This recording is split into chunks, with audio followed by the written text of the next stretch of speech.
boy, I don't know what they keep doing to my stuff. I just had something. It took me a minute to even get on my freaking phone. Something just came through and knocked everything out.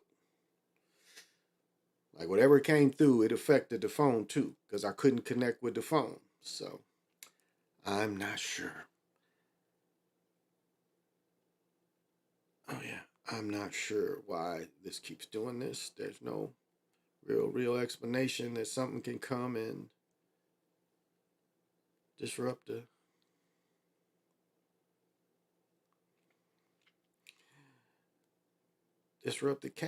cast. So I just come back and start again because something disrupted it. I don't know how they did it and how it disrupted my phone too. Because whatever disrupted it, it disrupted my phone. My phone is plugged into the computer. But one thing I can do when people come back over, let's see how long it'll play for one. But I can fuck with some shit. Where is it? Here we go.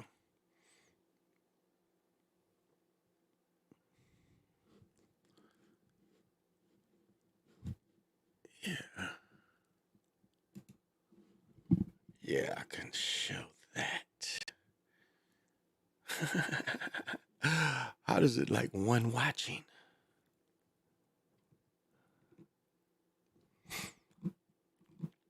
No, but I want to. Oh, yeah. Let's go back here. See if I can. Yeah. See how these look when I share these. Yeah. I'll share these off and on. Don't know how to get it any bigger. But yeah, this was the sun earlier when people catch up. It's trying to show the whole sky. And this is what a clear blue day looked like. And again, this is magnified.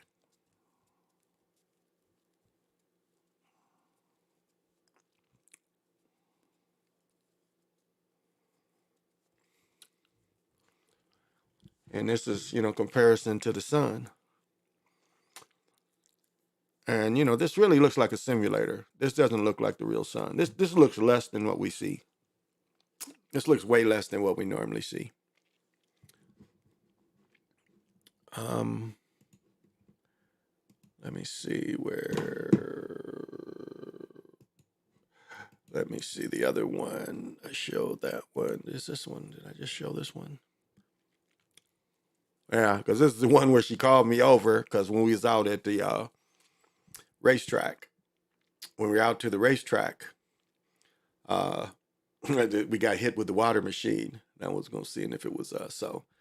But I was trying to show, you can't even see the sun at first. Like if you look from your normal eye, see how you can just barely see it? And this is only like 20 minutes later. This is coming out 20 minutes later. Hey, Brother Macbone, what's happening?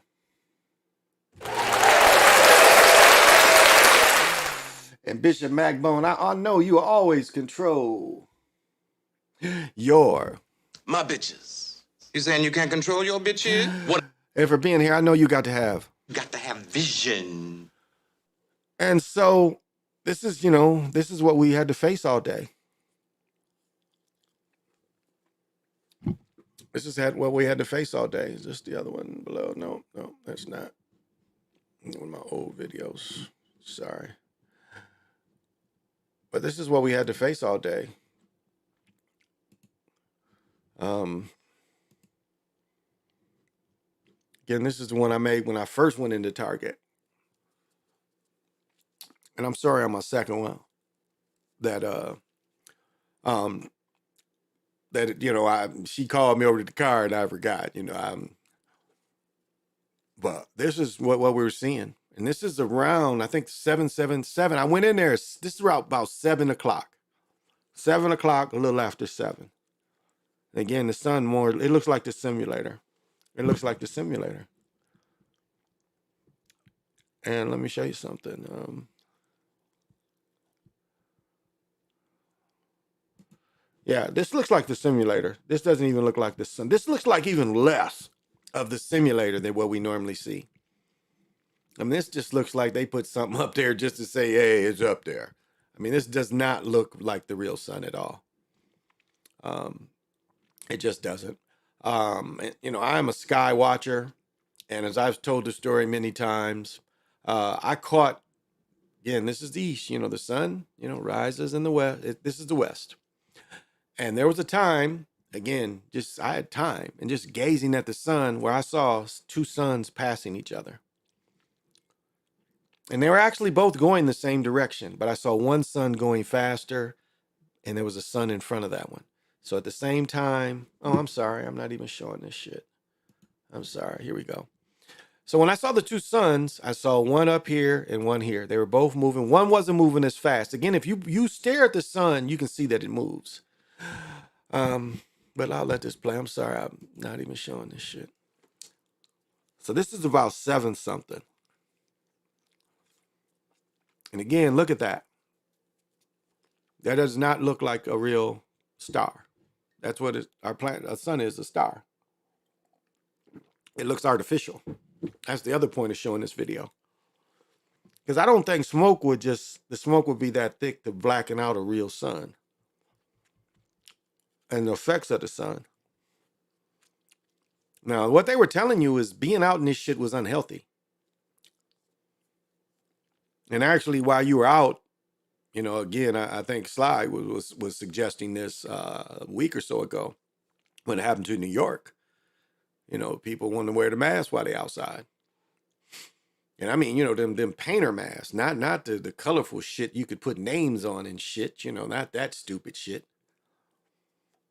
But real, like, you know, real mask.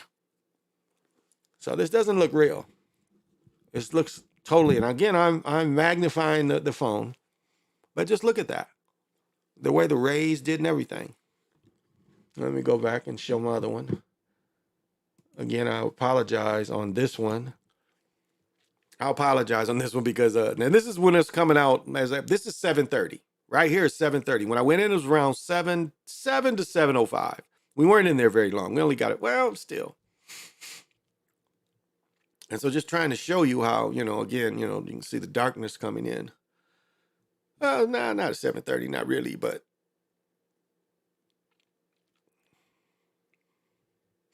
And when I zoom out,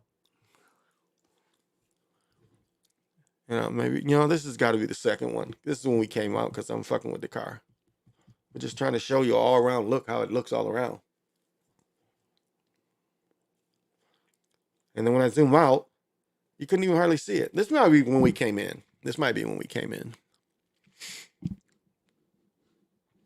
But again,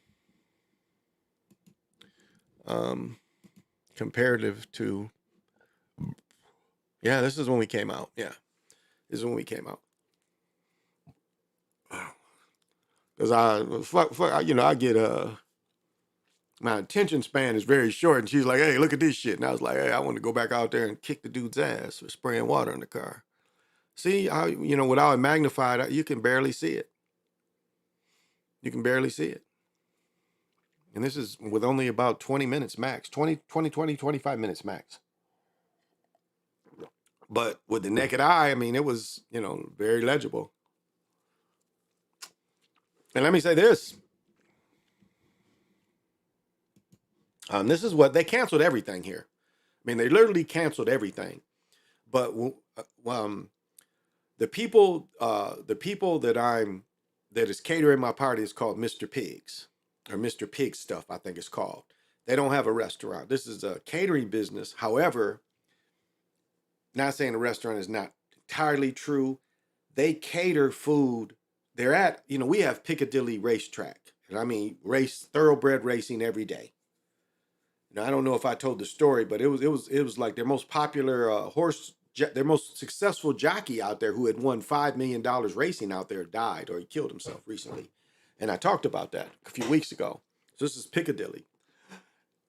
So this is where they cater the food to the jockeys and the people that work out there. I think, I don't know. I don't know if regular customers can come back there and eat. I'm not sure, but that's who they cater to for sure. So they're paid by the racetrack to feed whoever they got to feed out there. Plus, they also do the visiting teams from when they play the Twins. Like some of the visiting teams will call these people, and they cater to like they said Boston I think is here this weekend. No, Detroit is here this weekend because I might go to see the Tigers play. My son already got his ticket, so I might go see the Tigers play the Twins Father's Day, depending what time the game is. And if it's rain, it might rain and shit too, so I'm gonna be watching all that shit. But while I was at the horse track, now where this place where we had to go is we had to go literally into where the jockeys are and the people who take care of the horses. There's people who, camp out there as long as they race, jockeys or whatever. So it's campers and shit out there. But we're out there where the stalls are for the horses. And we watched the first two races. And then when the gentleman that I'm hiring to cater came out, we started talking to him, and then we sat down and they was about to bring the food out. We watched the third race, watching on the TV. And I noticed that I saw a lot of horses going back into the barns. And so it was like a lot of horses was walking in front of me. So I was kind of, I was looking through the windows. And then like after the third race, they canceled it. Which I'm surprised they raced at all. But after the third race, there's 9 races we got there 6. I think it's 5 to 10. They have 9 races. I really think it's 5 to 10. You can go get drunk out there. And I've said this before, my ex-wife, my second wife, her grandfather had a table in Jackson, Michigan, where that housed the trotters. Now, if you guys know what trotters are, that's where you sitting behind, the horse, And if I said the greatest trotter is the horse from here called Dan Patch. I wonder if they got any videos of Dan Patch. Let's look this shit up. Dan. Oh, here we go. They might have some. How much time is this? This might be a movie. I'm not gonna show the movie, but yeah, I'll show this shit. They got shit on Dan Patch, y'all. Isn't it doing nothing? That's it. Well, I want y'all to hear about Dan Patch.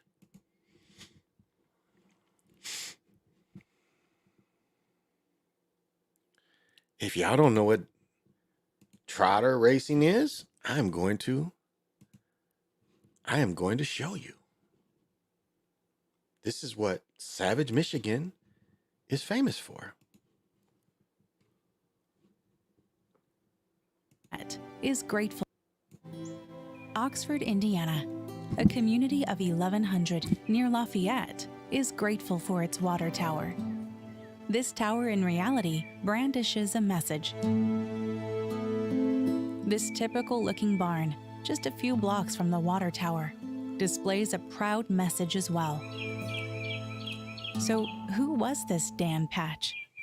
Dan Patch was a horse born in Oxford, Indiana, April the 28th, 1896. The horse was a standard bred pacer. Owner Dan Messner was hoping to raise his new foal someday, but he immediately had grave concerns. When this colt was born, he was wobbly, he couldn't stand up. It had to be held up to nurse its mother. He had a bad leg. A lot of people told him he would knock it in the head. Mr. Messner didn't give up on his colt, and as the horse matured, they found ways to compensate for his handicap. Down at the bottom of his foot, as he'd run, he'd Kit got laid out. And they worked a long time to correct that one bad foot. And finally, one of the veterinarians in Pine Village came up with a special shoe. With the fix in place, Dan Patch's racing career took off. He won races in Boswell and Lafayette.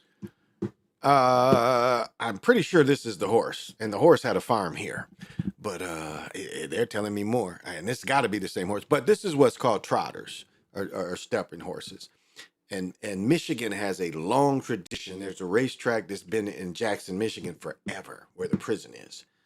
But let him go. Let's talk about the Dan Patch. Lowering his time at each contest. Made people in Oxford feel pretty proud. After undefeated success at local tracks in Indiana, Messner decided to test the horse at the national level. Dan Patch moved on to the Grand Circuit.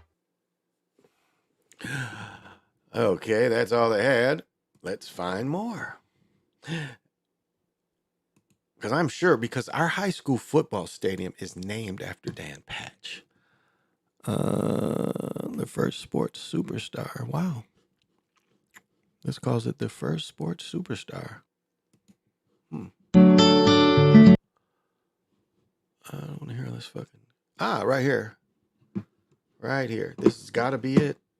I don't hear this damn music, because you see what they showed here? Right here. Mariam Willis Savage. Right here. Savage. That is what the little town is called. Savage. So this is it. It's the same horse. So let's see how much I can play of this. And well, fuck it. I want to hear about it.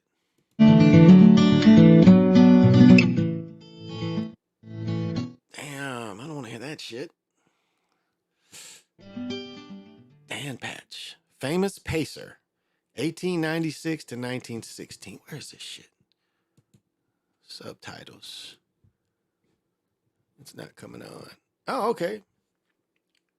Colt.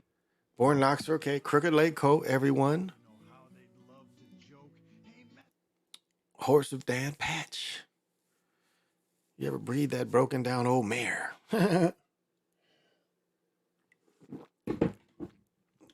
Some even went so far as to tell Messner with a frown, "Hey, do that Colt a favor and put the poor guy down." But Dan wouldn't listen, and he made his feelings plain.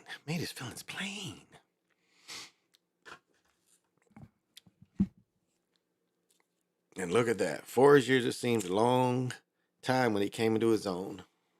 God damn. Need a roach clip. Miss Messner's folly, no one could have foretold. This fucking song, Horse's Future, will unfold. I still remember. Oh, right here, Savage, Minnesota. Dan Patch, Savage, Minnesota. Yeah, there it is. And I'll say, if you guys, now this is how dirty they will do people. Savage was almost owned by him. If I, like where the high school is now, which the football field is named after this horse, if I showed you this massive farm, you'd be blown away. This farm was massive. And his family sold it because this is a true story. Man of War, I've been down there in Lexington where Man of War is buried. When Man of War's owner died, the horse died a few days later. And this story is very the same. He dies, the horse dies months after he dies. They're that much together. They have Dan Patch days.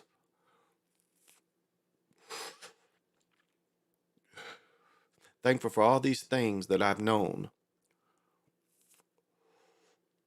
Tip your hat to old John Waddles for this pacer's education. For with steady, gentle hands, he would lay a firm foundation. He broke him to the harness and broke him to the carton. The messenger gave him his first racing start.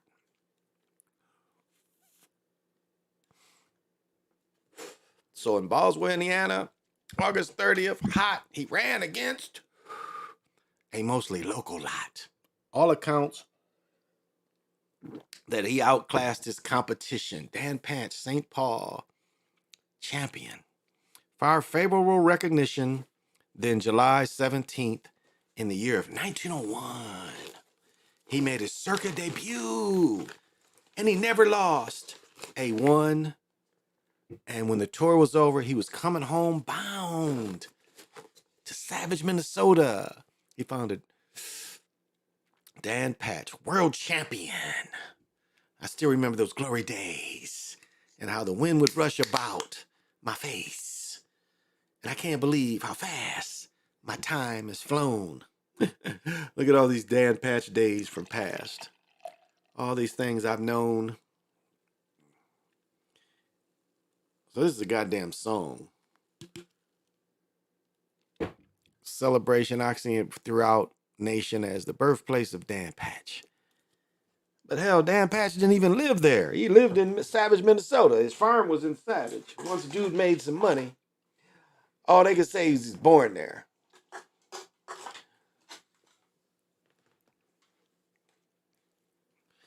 Would do, he sold the great Dan Patch to Mr. Sturgis from back east for the summer. Then before that year was ended, Dan Patch was sold again to a man from Minnesota who became his lifelong friend. His nickname was the person's Marion Savage was his name. And that's who the town is named after. It achieved greatness, fame.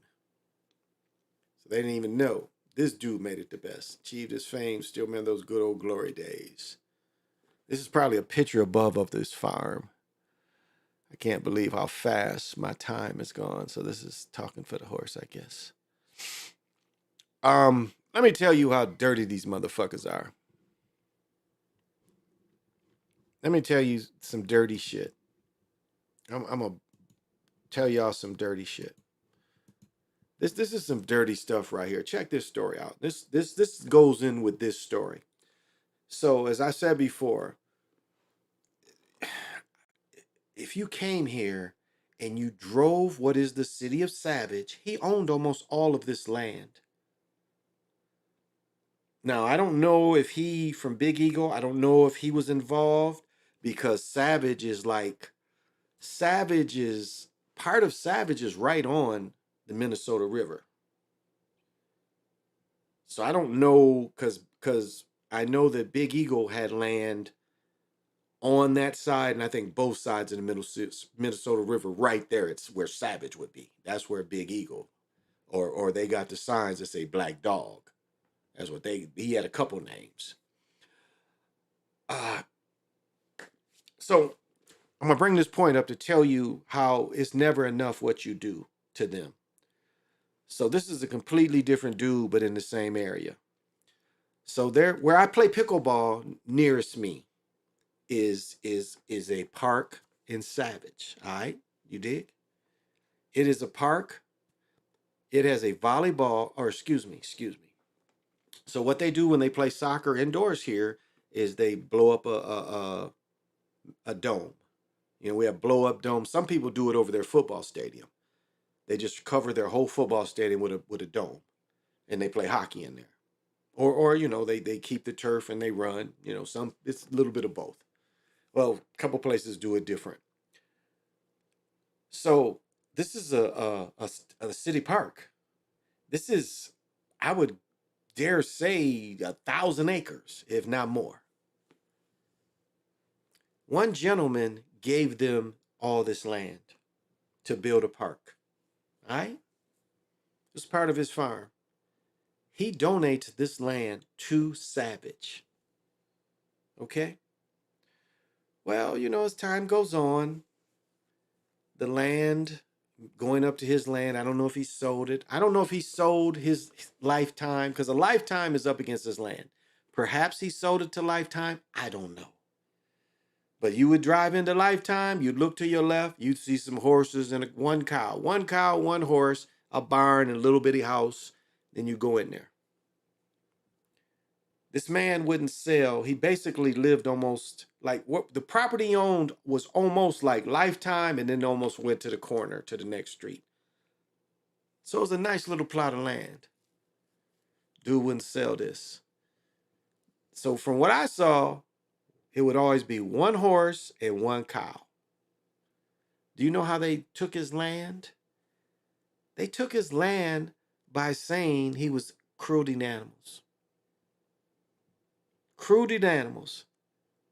This man had already given them 1,000 acres. He gave them a park. Imagine how big this park is. This park has four baseball fields or softball fields, if not 5. Big pickleball. I mean, this park is fairly big. It's a city park. He gave it to him. Excuse me. But it just shows you when it's never enough. It's never enough. Wasn't enough that he gave that land free when it was greedy people, young people that he didn't make deals with. When they came in, wanted his shit. You see how they could just take his shit? So, but more on Dan Patch. Dan was breaking every record for everyone to see. Now the Parsons, he was saying, I know the truth. What's the truth? That Dan's success is due to my stock food. Okay. Yeah, the Parsons made some 13 million on the Dan Patch name alone. Wow, he made 13 million on the name of his horse, selling everything with his name on it. Wow. Are you checking that out? That is smart. Look at that. Due to my stock and my food. Parsons made 13 million off the Dan Patch name, likeness found on everything for around the farmer home. Toys, sleds, stock remedies. It's in the product line. You can even ride the Dan Patch railroad line. Wow. Then the Parsons built the largest. Look at this. Okay. Let's show this. Let's see if I can capture that. Okay. You don't know how massive this is by this picture. This might be, I don't want to exaggerate, but I bet it's 500,000 acres. I mean, it says he built the largest training facility. This is the whole city. This was one farm. And they named the little town after him when they sold it. Because after he died, they started selling it. But this thing, if you look at it on a real map, this is massive. My son lives in Prior Lake, and the Savage goes damn near like 7-8 miles from where my son lives, from the Minnesota River. So his property probably started at the Minnesota River, and it went damn near to parts of Prior Lake. I mean, it's unbelievable how big this farm had to be at one time. And if you see the town, it's literally that you read the town history. This was the town history. This dude built his farm, and then they sold his farm when he died. The largest training stable in land with sleeping, reading, bathing rooms. He built a spa. That's what he did. A heated indoor racetrack. Some called the top. He built this dude was a pimp. Where was that? They said he built a spa. He made some money on a spa. Sleeping, reading, but yeah, he built a spa. That's what Kellogg did in Battle Creek. A heated indoor racing track that some call the Taj Mahal. Wow. Wow. So his horse could train when it was cold. That makes sense. That's smart. Mm. Mm. Mm. Wow. Had his own train car. Wow. Electric line. I mean, his owner was a great at propaganda. Dan Patch only. They called a car to Dan Patch. Wow. The car name was Dan Patch.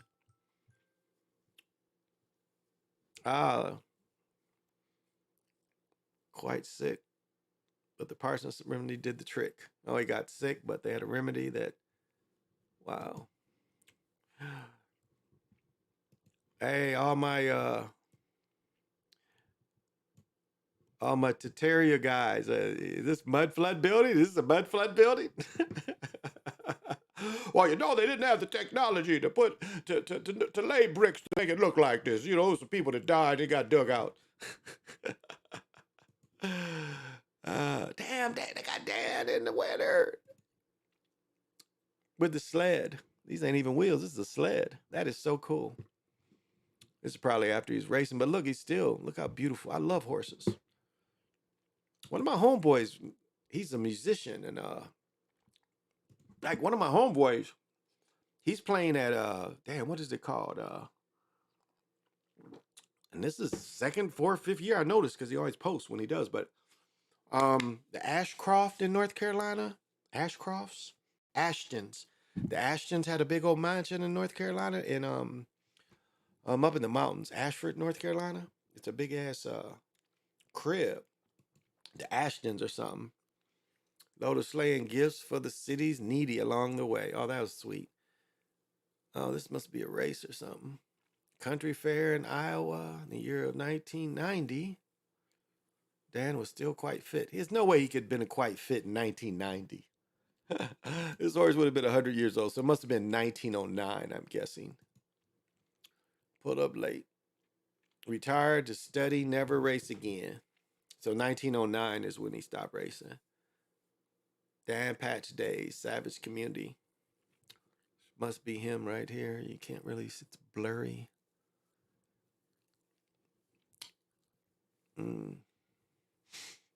Still, you know, look how muscular and strong. They still kept him fit, even though he wasn't racing. He was always pulling something. 1916, when Dan collapsed, and then his legs began to motor like he was racing. Once again, but his pacing began slowing as he laid there on the, sad, on the floor.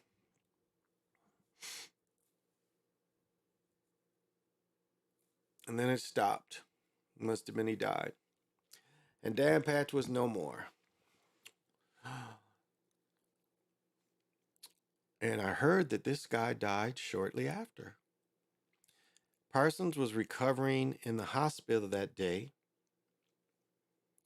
And when word of Danny's passing was brought about his way,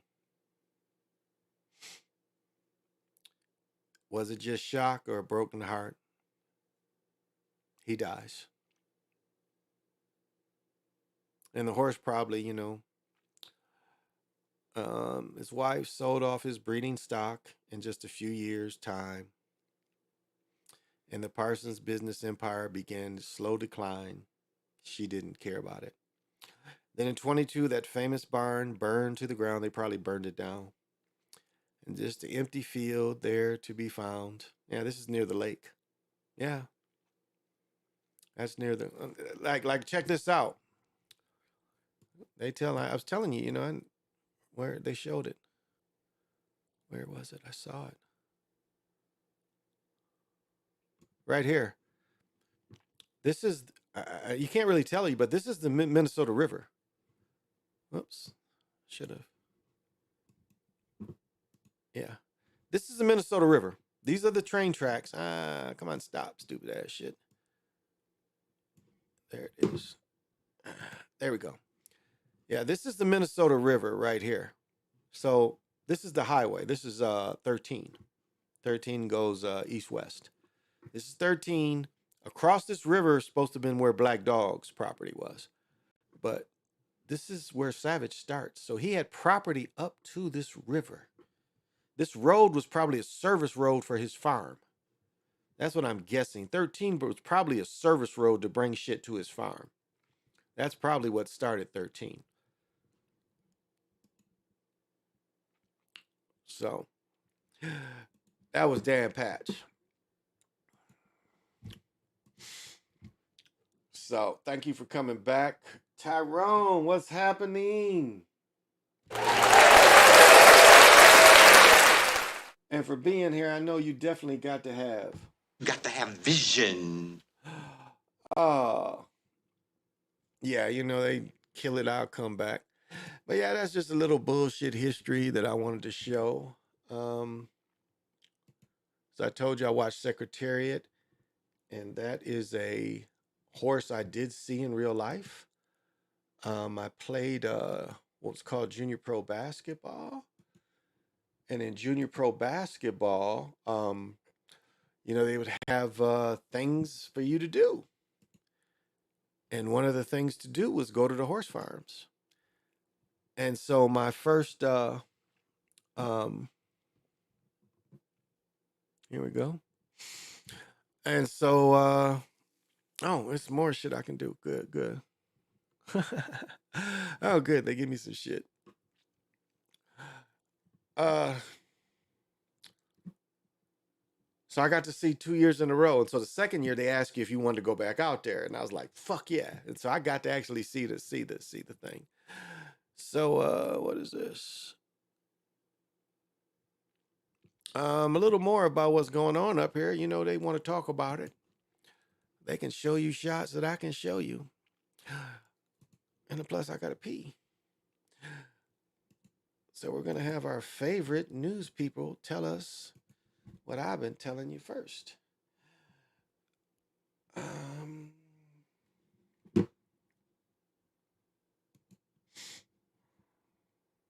Fire season on record is still raging in Canada.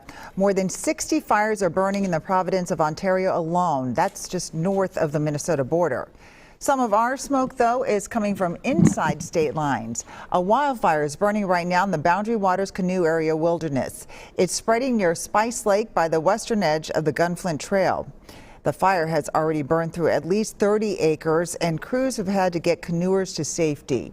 Parts of the Superior National Forest will close, but not before crews sweep the area to make sure that visitors are out of there. This smoke will be nearly impossible to escape. WCCO's Alan Henry's here now to explain the toll it could take on our health. Alan?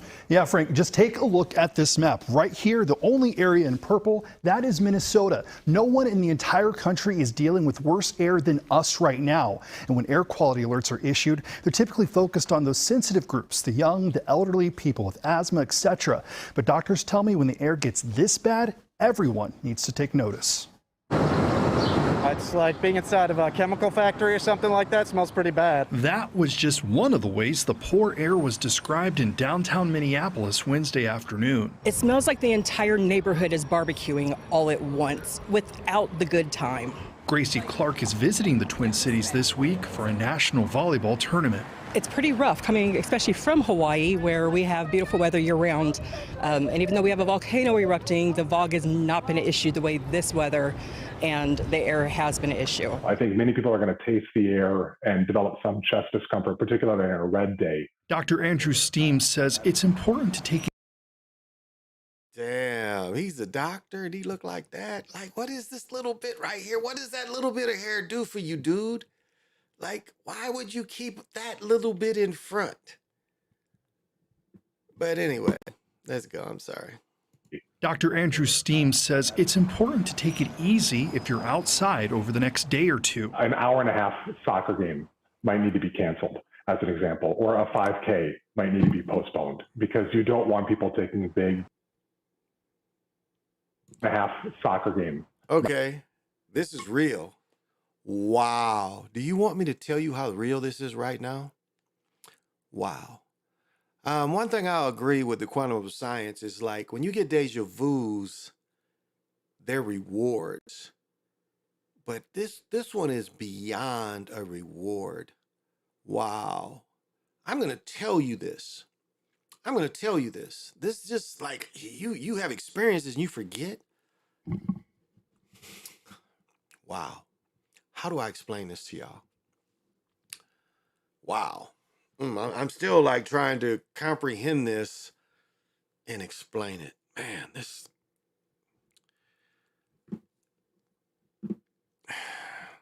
shit comes in such glimpses that you can't, like you want to say, a whole lifetime, but it don't be like that, but it be like that, But like, man, it's like a story where I know these chicks. This is so crazy that I'm experiencing this. In this moment, this is a deja vu where these two, I knew them and where they were going, what they were doing.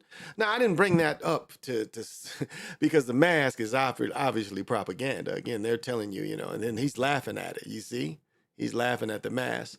But yeah, this is a deja vu where I knew what they were both kind of thinking and where they were going. And oh, wow. All right, I'm getting sidetracked. Might need to be canceled, as an example, or a 5K might need to be postponed because you don't want people taking big, deep breaths filled with particulate air. But some Minnesotans are still feeling the effects. My lungs have been hurting. I've got a headache all day today. I've got asthma, so I've got a pre-existing condition. Okay, and I don't know if this is quite surgical, because what they're saying is you need surgical or even the painters ventilators. So I don't even know if this is really going to protect you, but again, this is propaganda. It matches. He's color coordinated propaganda. Pretty much. This is just not good stuff to be breathing every day. Which is why you might want to spend Thursday inside. Rolled up windows are a friend. The indoors is a friend. If you're going to exercise, consider using the gym. Man, my old lady is going to go outside and we going to get funky outside with it. She been talking about she wants to get it in the backyard. Well, you're going to get it in the backyard with all this smoke around there. Since you want to get it, they can't see it because it's too smoky. But anyway, okay. And not the wild outdoors for the next day. All right.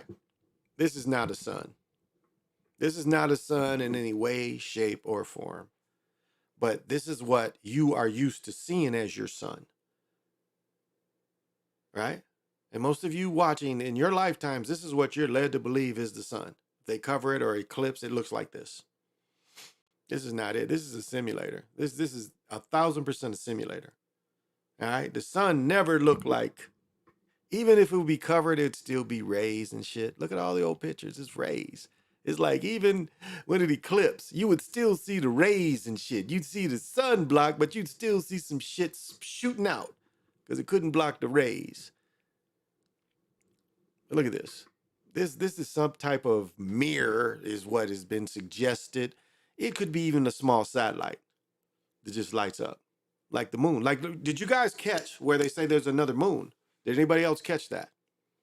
Maybe I'll have to look that up for you. There's another moon. There's like, oh, well, this thing's been following us. It follows the sun. It's right. They're admitting there's another moon. So all of a sudden they can make up another moon. Like no other motherfucker's seen it since, you know, the recent history. And all of a sudden it's another satellite. Which they're probably going to use as some kind of jump off to go to these other planets. But you can't look at this and think this is real. And to me, this is the reality breakdown. Right here. Because smoke ain't gonna stop the true sun. You ever see smoke? You ever see where it'd be foggy? Like I'll give you a prime example. In southern Michigan, part of northern Ohio, northern Indiana, it would get foggy in the motherfucker, especially like around Toledo. Going back, you know, even if you took 23 or you just went back 169, going back north. 23 would take you to Detroit, 169 would go to Kalamazoo Battle Creek, preferably. Quicker battle, well, right to actually Marshall, Michigan. And I mean, it would be fog so thick you couldn't even see. This is fog that's coming from Lake Erie. You couldn't even see. Like you literally had to go 5 miles an hour because you couldn't see shit. And then the sun would come out and all this shit would burn away. All this shit would burn away. So now they're telling you, you know, that the fire's so thick. And this goes back to the Matrix. What did they say in the Matrix? It was us that scorched the sky. Remember that? The humans, they admit the humans, not the machine, the humans scorched the sky. So here we go. Experts say wildfire smoke can contain various chemicals. Oh, since I've been talking shit, they dressed him up. This definitely is, I want to say this is Calvin Klein. Yeah, I think so. Yeah, this is Calvin Klein from Macy's. Thank you for taking, and look, he's got the t-shirt on. They're like, hey, there's a guy on YouTube talking shit about it. They dressed him up and I like it. The collar is new enough. You know, you could have got a little stiffer, but I like it. T-shirt showing. Yeah, this is Calvin Klein. Yeah, this is Macy's. This is a Macy's suit. You see, it ain't quite tailored. They can tailor it a little bit, but do you see how they really can't tailor it to you? It's like they can do the sleeves, but they can't do all this for you. They won't cut it up enough for you. But this is okay. Give him a pass. Depending on what is burning and the products used to fight the flames. Now, if you do have to be outside for an extended period of time, doctors say wearing one of those N95 masks can help, but the bad air can also cause irritation to your eyes, something a mask can't protect. Niggas don't give a fuck. Be like, fuck, they, niggas eating, nigga get some free food, hey, where's he at? Nigga could be like, hey, free food, I'm there, y'all. I don't care if it's smoky, I'm gonna be there too. But he ain't off work, like, hey, we gonna eat this shit regardless if it's smoky. It's smoky, but we hungry. Come on now. This is Extended period of time. Doctors say wearing one of those N95 masks can help, but the bad air can also cause irritation to your eyes, something a mask can't protect against. Frank? Yeah, I saw some people dealing with that today, Alan. I bet you did, Frank. Oh, I got more for you. I'm not just going I like that part, but it's another part. It's another part y'all need to know. Y'all want to know. Y'all need to know this too. You don't need to know about car hop. No, not car hop. You need to know about this. Oh, Frank again. We love Frank. Frank, I show you every night. We love Frank. Let's see if Frank is clean tonight, y'all. Get down, Frank. I think you wore this suit last week, though, Frank. The tie is hideous. Frank, the tie is hideous. No, I would not have went with that tie. You wore this jacket before recently. 30 days. You on TV. 30 days. 30 days. Really, you should do 45. Or actually, 60 is the best rotation. If I was on TV, I would have 60 to 90 day rotation. I'm on TV every day, 60 to 90 days. Frank, you wore this too soon for me to be seeing this. Come on. Let's go. What's happening? Fault. WCCO cut off these alerts isn't entirely our fault. WCCO's Joseph Dames picks up our team coverage with where it's coming from and what you can do about it.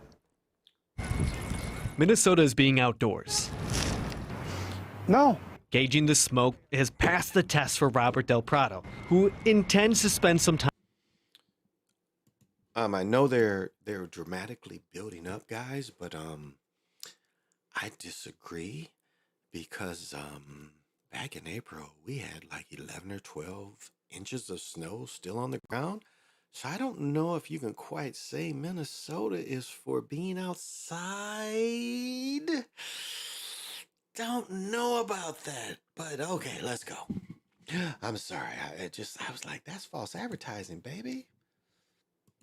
Time outdoors today. It seems like it's higher aloft than it is down, so it doesn't seem to be affecting me. But the wildfire smoke is noticeable for others. I don't like being around real thick smoke. This is Wait a minute. What did this nigga say? What did this nigga say? Okay. What did this time outdoors today. It seems like it's higher aloft than it is down, so it doesn't seem to be affecting me. Down, so it doesn't seem to be off than it is down, so it doesn't seem to be affecting me. How not? Nigga, how not? How were you not affected by the goddamn smoke? Come on. What? Because when I looked at it, it was like, this nigga's high on some shit. Get out But of the here with that wildfire shit. smoke is noticeable for others. Let me tell you. I don't think I did my Brio, which is my daily little thing I take, so I ain't got to take no rescue things every now and then, and I forgot it. And my Flonase, I got a bunch of that shit. I forgot to bring a new bottle up. So I've been sniffly, because I take my sinus medication at night. And my shit was like, I'm in the restaurant trying to eat where I'm getting food on myself, and my shit is just running and shit. So it made a difference. I don't like being around real thick smoke. This is pretty thick. Limiting the time downtown this afternoon. 30 minutes maybe. Go out, look at the river, look at everything around, go home. And as we wait out the wildfire smoke, David Brown, air quality meteorologist. Okay.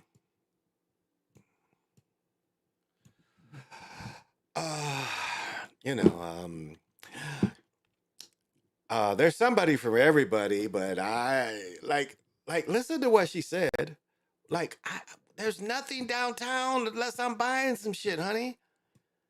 listen to what, like, this chick, I can't tell if she's married, but I doubt it. There's not somebody for everybody because there's some weirdos, but listen to what this Minutes is. maybe. Go out, look at the river, look at everything around, go home. Like, why? I'm not understanding why you even leave your house. What is happening again? Look at everything around, go home. And as we Okay, I'm sorry. I'm playing this shit. Okay, y'all want to see her. I'm sorry. I get caught up. Okay. Y'all done heard it 3 times. Go home. and as we wait, Look at everything around. Go out, look at the river, look at everything around, go home. Okay. Now, I know some of you guys out there would probably smash, truthfully, you probably would. This is a pass for me. She ain't got nothing to do. I mean, like, if you was dating her, she'd be like, hey, hun, do you want to go look at the river and look around and then we can go back home? I look at her like, bitch, what are you talking about? Take your monkey ass to the river. Fucking with me. Some goddamn go see the goddamn river. Yeah, shit. I'll see the motherfucker when I drive over it. Look at everything around, go home. Hey, you guys know what I'm about to do. What are we doing? What are we doing? What are we doing? What are we doing? Wait, I know, Sly. I'm gonna show you what we doing. Let me show you what we doing. Let me show you. This is what we doing. Go home. and as we wait out the wildfire, No, Sly. Go out, look at the river, What are we doing? look at everything around, What are we doing? What are we doing? go home. What are we doing? 30 minutes maybe. Go out, look at the river, look at everything. What are we doing? What are we doing? What Go are out, we look at the doing? river, look at everything around, go home. What are we and as we That's what the fuck we doing, Sly. We going to look at the goddamn river. meteorologist says sometimes these air quality alerts may be from ozone. More often than not, when we have ozone, it's associated with southerly winds, and we'll get those. Okay, this might really like might outage y'all, but this is some Max Headroom looking shit. Y'all was little, most of y'all watch it was little when that shit was out, but this is some Max Headroom looking shit, ain't it? Remember Max Headroom had his own TV show it eventually became from a commercial, but this is some Max Headroom looking shit. But okay, let's go. Those pollutants coming up from, say, like Chicago, from Kansas City, from St. Louis, those areas. So what's the difference between what? Okay. My girl says that I pollute the house by farting. Now, I keep telling her if she keeps making my farting an issue, she's going to be turtled. And that's going to be the worst torture she's ever experienced. So, just so y'all tell her, like, hey, nigga said it, you keep talking about his farts, but they're talking about the world's farts, but let's go.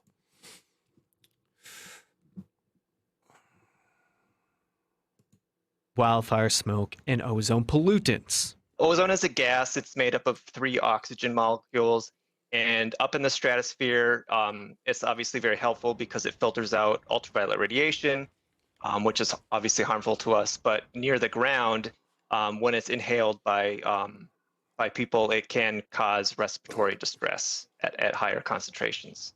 The same type of respiratory distress that comes from. Like, look at this. This is in the city. And we're looking from, we've got a couple different bridges. I want to say up there is 94.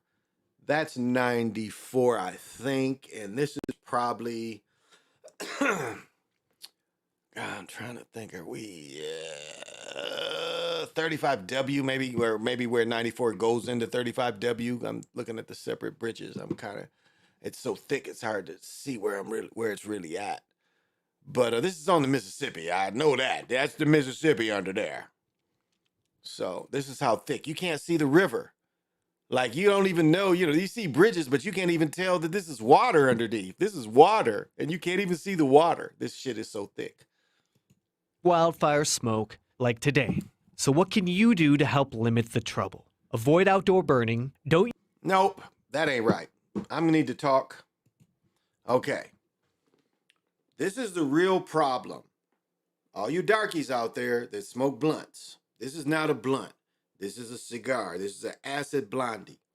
You are fucking up the ozone by smoking blunts. Go back to normal papers. Go back to papers.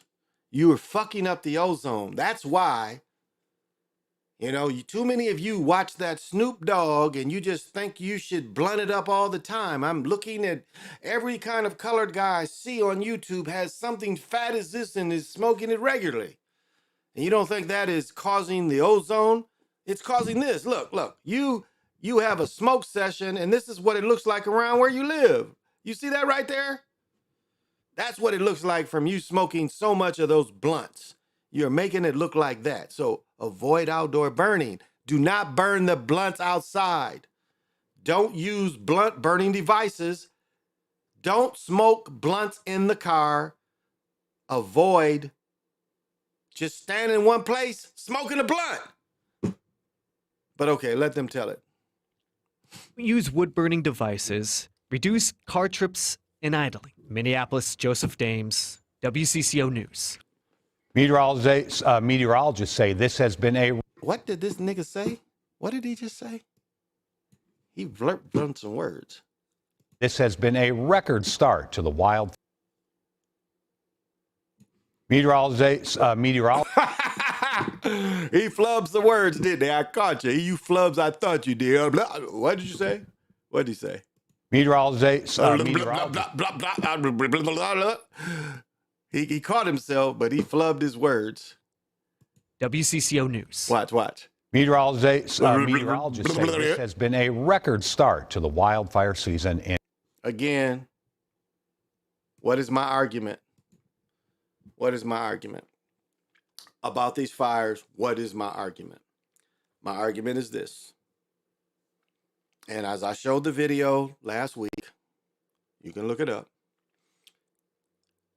We've had 6 months of winter. So do you know what that means? The same winter I experienced, all up in Canada experienced. Do you understand? Where I live, I see the Canadian report too.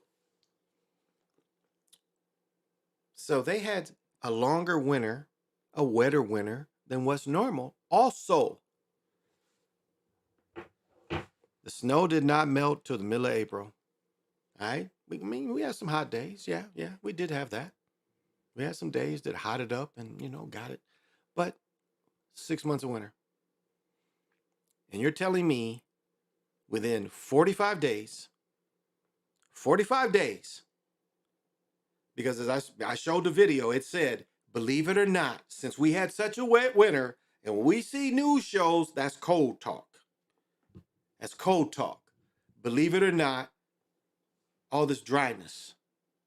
Now they're trying to say the dryness is around me when the whole state had 6 months of winter. 45 days.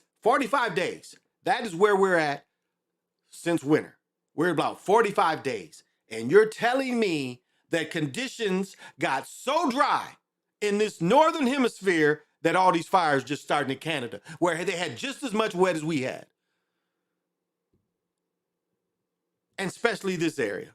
And you're telling us that the El Nino we're going to get all these winds as well. Which, there's an airflow that does come from Canada. I'll say this is the only place I lived where you would get hot wind. I mean, literally, sometimes we get hot wind. The only place I've ever lived where I lived down south for 7 years, North Carolina. I've never felt hot wind until I moved here, where the wind is hotter than the motherfucker. Like it'd be 15-mile-an-hour winds, and I mean, this shit is hot. Never felt that until I moved here. So to see all these fires makes me, it makes me pause and say, what's real about this? What's real about this? There's something here that seems very, very odd. Hey, Key, my man from Japan, what's happening? And I know you've got to have vision. And you know why I talk the shit I do, because It's going down like this, motherfucker. that is right. It's going down like this.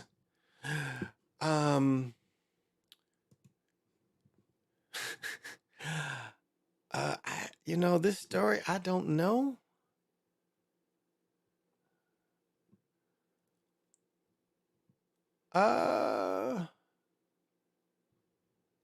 Damn.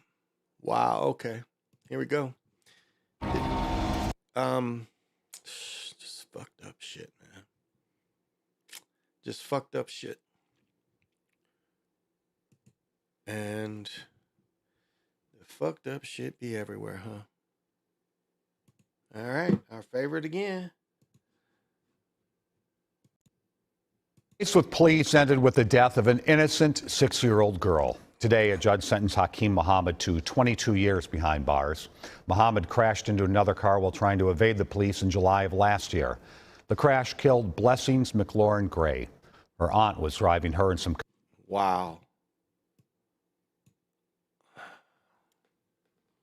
Wow. Wow. Where was that first shot? I tell you, one part of my career I do regret. I only had to be an accident investigator. I only had to take one more class. And I could have, quit being a police and just went into insurance investigation. I kind of hate I didn't do it. And I could have got my degree in accident investigation. I imagine, hell, now I speak of it, I'm not as good as I used to be, but look at the damage. Wow. Wow, look at the damage. What we have here is an Equinox, which is a Chevy. And what are we hitting here? Because these are two SUVs, but smaller SUVs. So what we see is side airbags all came out. We see airbags here. Let's look at the other angle. Okay, this is a little bigger. The Equinox is a little bigger. This appears to be a slightly smaller SUV. Wow, it knocked it. How did he knock it over? Wow, how did you knock this motherfucker over? Looking at this, look at that. Okay. Which, is this when they turned it upside down? Huh. I'm lost. Okay, I'm kind of lost, but let's let them tell it. Her aunt was driving her and some cousins back from a day at the pool when Muhammad hit them at a four-way stop. Police say he was going around 70 miles an hour before the crash. Muhammad was wanted for the murder of a 29-year-old man in North Minneapolis. Our Adam Duxler was in the courtroom and shares what the family hopes to see happen next. I'm forever waking up thinking it was a dream. Blessing McLaurin Gray's family says... Hold up. Wait a minute.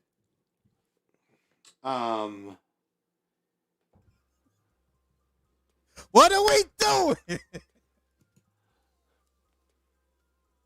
What are we doing? What are we doing? What are we? That gets, what are we doing? Okay, so you're going to court. You get your hair all crimped. I mean, really? This is necessary? Because you saying something? Like, really? This is the best you could be, hun? My point is, you can express yourself any way you want to. But for people to take you seriously on a somber event, you dress down. Because this is somber. She's testifying to a somber thing. And you want to be believed and taken seriously. And what was that movie Halle Berry was in? Remember Halle Berry was in that movie, where they, they played the stereotypes with the long nails and how Southern chicks. Oh, this.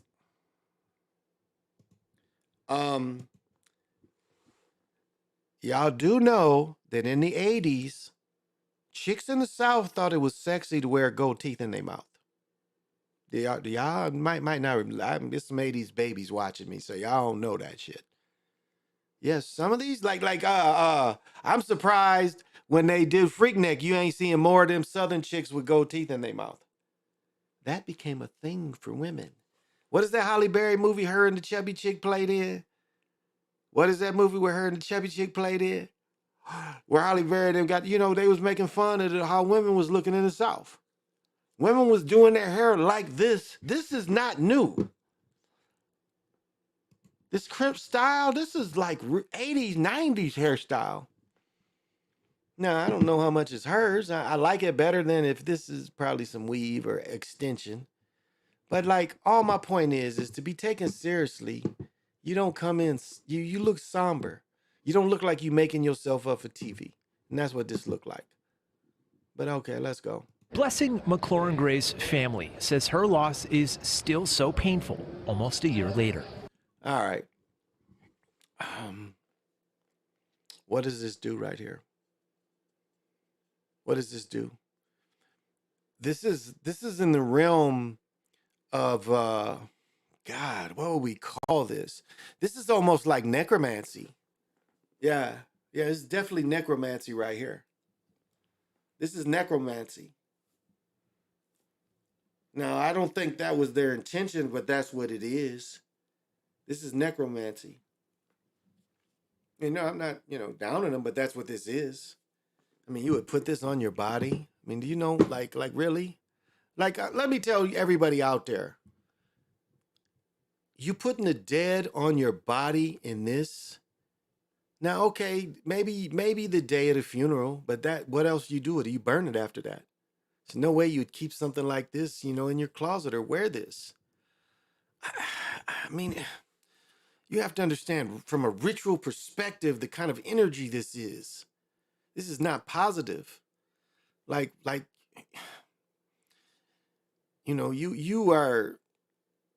we understand the hurt, but this is not how you practice it. It's not this way. This looks like for TV. That image will forever be stuck in our heads. So she was driving. To see that beautiful smile again. We She was driving. Random wet kisses. Born with Turner syndrome, the 6-year-old was beating the odds until a high-speed chase collided with her and her family. That I have pain, I have grief, I have anger. 273 months, just under 23 years, part of a plea deal for Hakeem Muhammad, who apologized prior to the sentencing. Every day I wish it would have been me instead of the daughter.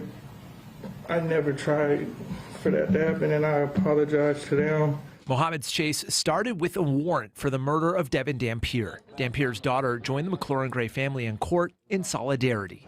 It's hard knowing that my dad's not here for me. He's not gonna be down here to help me go through the things that I'm going through right now. And he's not. Like, is this a chap lip? Why is her lip busted? Her lip is literally busted. This is chapped. Her lip is busted. She's on TV crying, but she has a busted lip. He's not here to Like, what has happened to this child? This child has a busted lip. see me grow up. Blessing's family says they plan to lobby the state for one uniform policy across all departments when it comes to police pursuits. My daughter wasn't nothing around her. She was a straight victim. Point blank, period. Okay, do you hear that spell? Remember that spell was over there a few years ago? Point blank, period. I think that's 14 or 15. Remember that spell? Point blank, period. That's a spell. Just like at the end of the day is a spell. It's a parroting spell. Bruh. You should have let go of your hip hop a long time ago. You let go of your hip hop and just shave it off. Personal style is personal style, but I mean, you some kind of way related to her. That's your sister, I'm guessing. Yeah, that's your sister. So your sister was driving, which it wasn't her fault.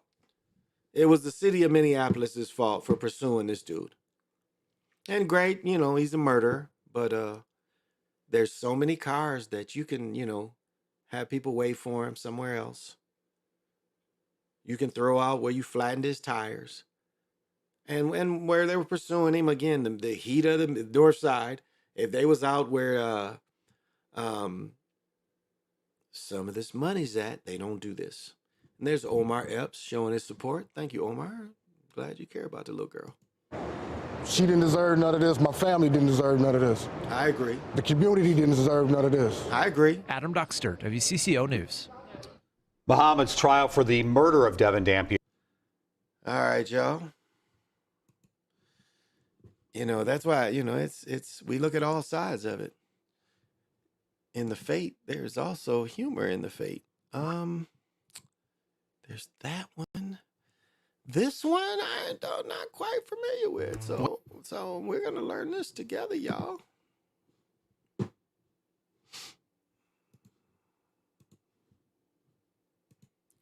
Because this one I didn't really know, but I was like, damn, okay. There's some shit going on here. Let's check it out. What they talking about? Oops, For his part in a deadly mass shooting at a St. Paul bar. The 2021 tragedy killed 27-year-old Markeisha Wiley and hurt more than a dozen others. WCCO's David Schumann joins us now with a look back at that scary night. Frank, investigators say Terry Brown and another man. Okay, let's not forget, he used to play on Mad TV. When Ariel Spears was on Mad TV, this guy used to play with him on Mad TV. This is, I can't think of, Stewie was the guy, Howie, maybe Howie was the character, but I like it. Yes. This is probably Brooks Brothers. The cut here, yeah. Ah, good job. Yeah. I'm looking at the seams. Yeah, that's a complete, yeah, that's attached. Okay. Yeah, this suit is made. Right on. Yes, you spent a little money on this suit. Okay, I follow in the lines. I like it. Okay, let's go. And started shooting each other at the 7th Street Truck Park Bar near the XL Energy Center. Police at the time called the scene hellish. Shots fired, multiple callers. For this, a jury found Terry Brown guilty Wednesday. 2nd-degree murder and 4 counts of attempted murder. God damn. Now, is there, god damn.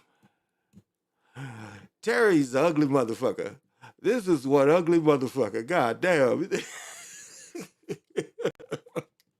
I can see why this nigga is shooting somewhere, because this nigga looks mad, like he was mad all the time over nothing. Oh my goodness, your life looks so sad. Just looking at you, your life must have been so hard, because it's hard when you're ugly. Let's be honest. Ugly people don't have good lives. My man, you was ugly your whole life, and so that led you to this? Wednesday. 2nd-degree murder and 4 counts of attempted murder.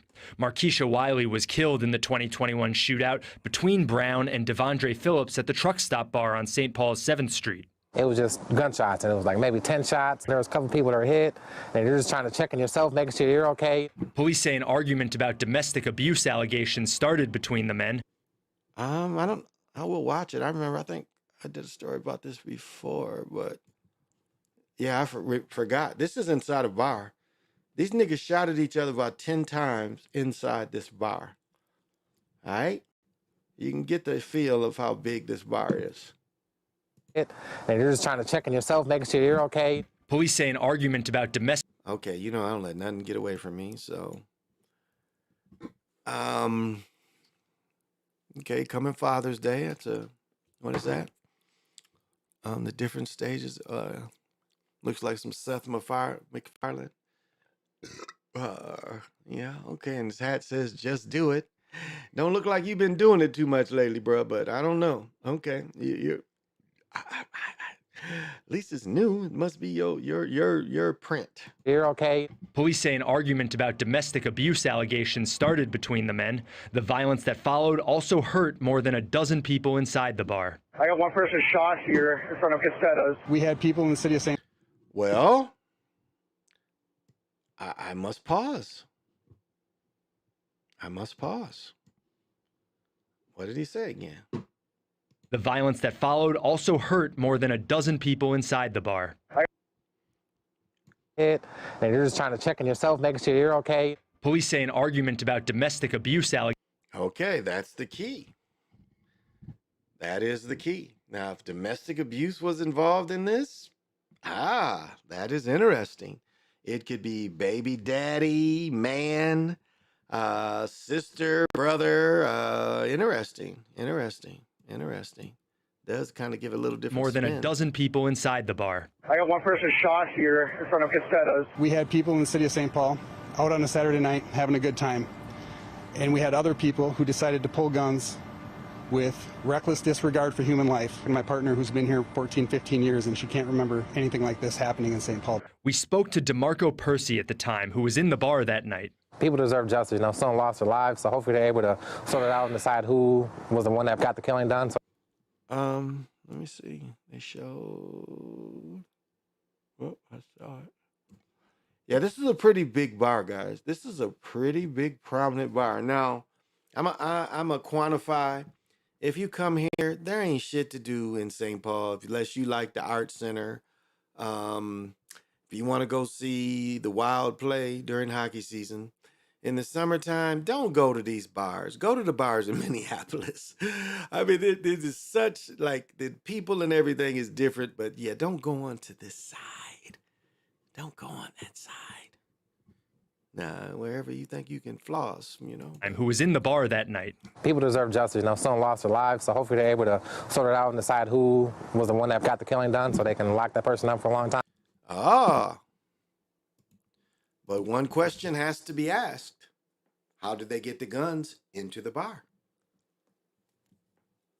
Because most bars have metal detectors or people wand everybody. So you telling me at this one place they didn't wand them? Now there's restaurants you can go in, but most bars at night, depending on what time you go in, I understand that. But why weren't people wand? Because this looks to be more of a bar than a restaurant. But okay, let's go. The Ramsey County Attorney's Office said it wouldn't comment on the verdict. Again, he used to be on Mad TV, if y'all forgot. But let's go. Until Brown is sentenced. Brown's attorney also declined comment. The other shooter, Devondre Phillips, was found guilty earlier this year of 8 counts of attempted murder. All right, David, thank you. And the judge will sentence both of Judge is going to kick him in the ass. Gonna kick him in the ass. Niggas say, take me to the next phase. God damn. Okay. It is like... It's God's work, honestly. What? Man, I don't know about this one, but this sounds rough, y'all. I guess it's debauchery everywhere. And I'll just comment on it. I like the clean look of the sheriff. But it's supposed to be bone chilling. Is it bone chilling? Let's see. This press conference, you will be thinking, why in the world is he saying these horrible things? Why in the world? You need to know. You need to know in the real world. He just said, it's going down like this, motherfucker. And why in the world is he saying these horrible things? Well, you need to know. Before I get halfway through this press conference, you will be thinking, why in the world is he saying these horrible things? Conference. You will be thinking, why in the world is he saying these horrible things? Well, you need to know. You need to know in the real world, when people don't do what's right, really, really, really bad things happen. So we're going to tell you what this child experienced at the hands of the parents, because the parents didn't do the... Oh my goodness. This is some kind of abuse story. Did you see how they split the shit? Look at what they did. Well, niggas need to know about the stock market in New York. This is in Florida and they split screened. Well, so just right thing. Okay, right here it tells you it's probably some niggas that did this shit. Right here, it's like, hey, we got split screen. I want to introduce you to the parents, to Keisha Williams, who's 24, and Ephraim Allen Jr., who's 25. Ethan, motherfucker. Here's when it all began. How did it begin? In July of 2020. 2020. When this beautiful baby boy was only 10 months old. 10 months old. he suffered a near drowning experience Damn, he almost drowned. at a short-term rental in the northeast area of the county. A near drowning. He toddled off into the pool. There was life-saving efforts to try to save this baby's life. When they got him to the hospital, at the conclusion of all of their valiant efforts, the child had no brain activity, could not even blink his eyes, cannot move his extremities, and quite frankly, it was recommended to the parents that he be removed from any life-saving measures because the child would forever be in a coma with no brain activity. They didn't want to do that. So ultimately, these parents were sent home with their infant on a ventilator, a permanent ventilator, with a stomach tube. And health care, home health care 3 times a week. Now that went on for over 2 years. As of last October, the parents began to reject the home health care. Despite the health care company's best efforts, they would not be home, would not answer the door. So the last time home health care dealt with this child was in October of last year. Understand, all of this was occurring at absolutely no cost to the parents. In fact, the mother was receiving benefits to stay home and take care of this baby. So let's fast forward to Friday, May the 12th. There's a 911 call. Okay, I'm going to interrupt. Now, you know what I'm going to say. Darkies smoke too many blunts. They see, if it wasn't for blunts, they would have taken care of that baby. But because they were smoking blunts and the baby would the door would knock for the people to come in and shit, the door would knock. And they'd be like, do you want to answer? No, hit the blunt. Do you want to answer? No, hit the blunt. And too much of that. See, darkies, every time. Okay, tell us, Sheriff. What else did they do? To the city of Bartow, to the Azalea Apartments where they live, where the mother said, you know, the child's pulsometer is not working correctly. This is really... Okay, so let me get this straight. I'm thinking about this. So the parents figured out when they was in the hospital, they had a brain dead baby. However, by law, the state technically would have to help you.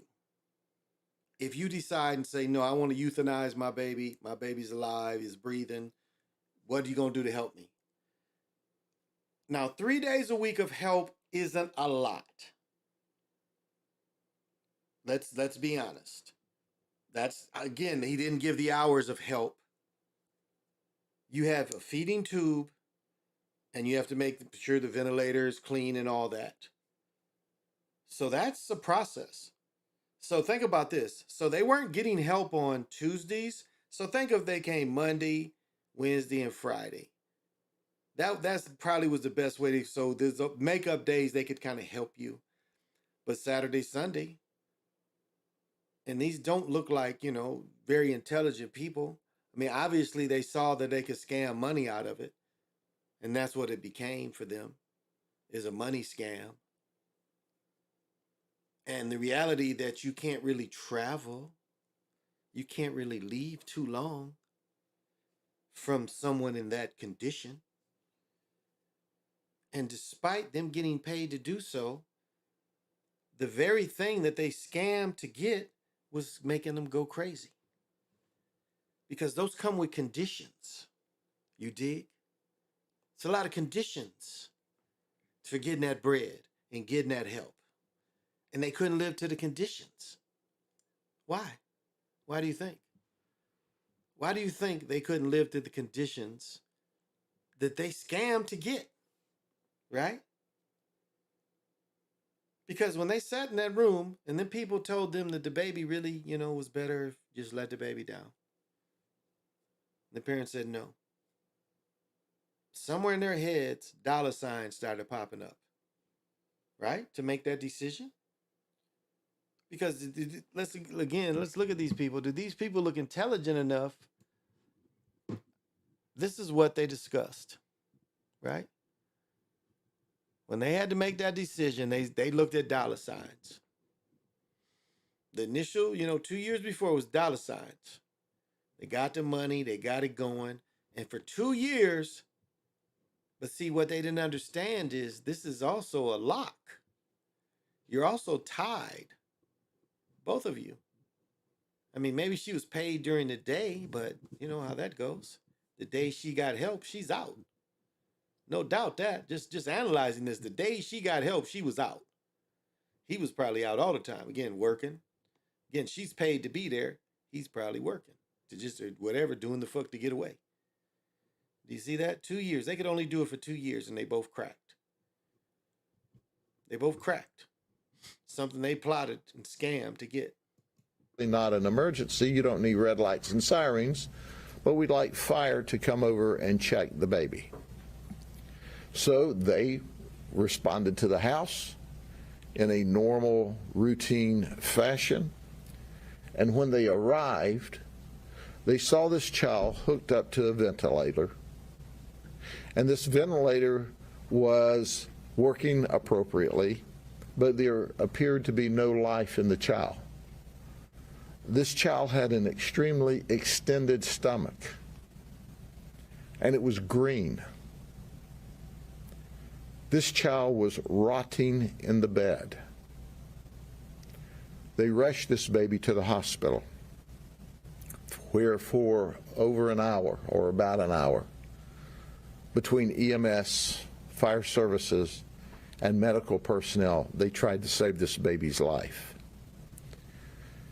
At the hospital, when they started taking off the diapers and the clothes, they noticed ulcers, large gaping wounds through the body down into the muscle. They noticed there was no rectum. There was just a big gaping hole where the intestines and the spinal column was visible.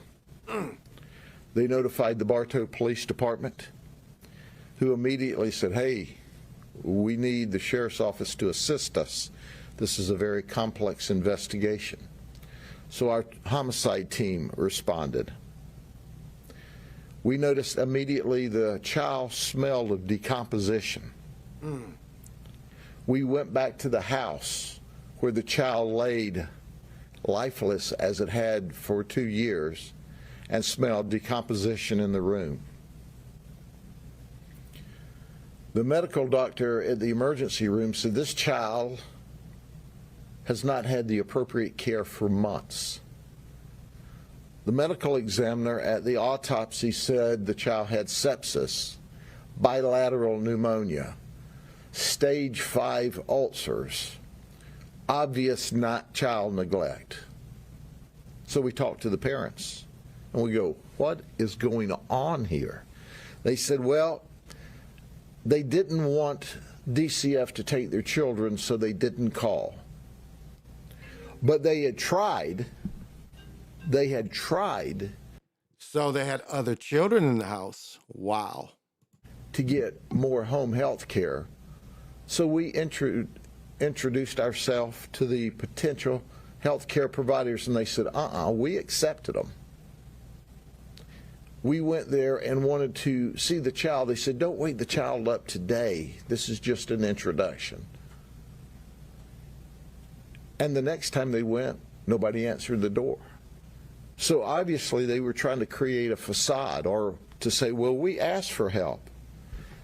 They let this baby rot and die in its bed. I've done this for 5 decades. I have seen thousands. While they got paid. Now you would think, you would think the moment they didn't accept the healthcare help, the money would have stopped. But if you out there know the system, the money didn't stop. The money didn't stop. They were getting paid this whole time. This is a tough one to digest. And this ain't a color thing or race. Thousands of children abused, hundreds of children murdered at the hands of parents. I have never seen the horror that we saw with this poor child at the hands of these two folks. I talked to all the detectives in the room. Have you ever seen anything like this in your life? No one has. You can't even imagine how horrible the wounds, the ulcers that this child endured at the hands of these folks. They're charged with aggravated manslaughter, among other charges, at this time. They were locked up in the county jail with a bond of $100,000. That's not the much. The state attorney's office actually filed direct once we got the initial medical examiner's report. The state attorney's office, Brian Haas, our state attorney, who is simply the very best, is game on. Wow. God damn. God damn. It is motherfucking, you know, that is some of the craziest shit I've ever heard. The verdict is in. Jurors say a man is guilty for. That is one of the craziest stories I've ever heard in my life. And again, I wasn't really looking for that shit. Shit. That's some stunning shit.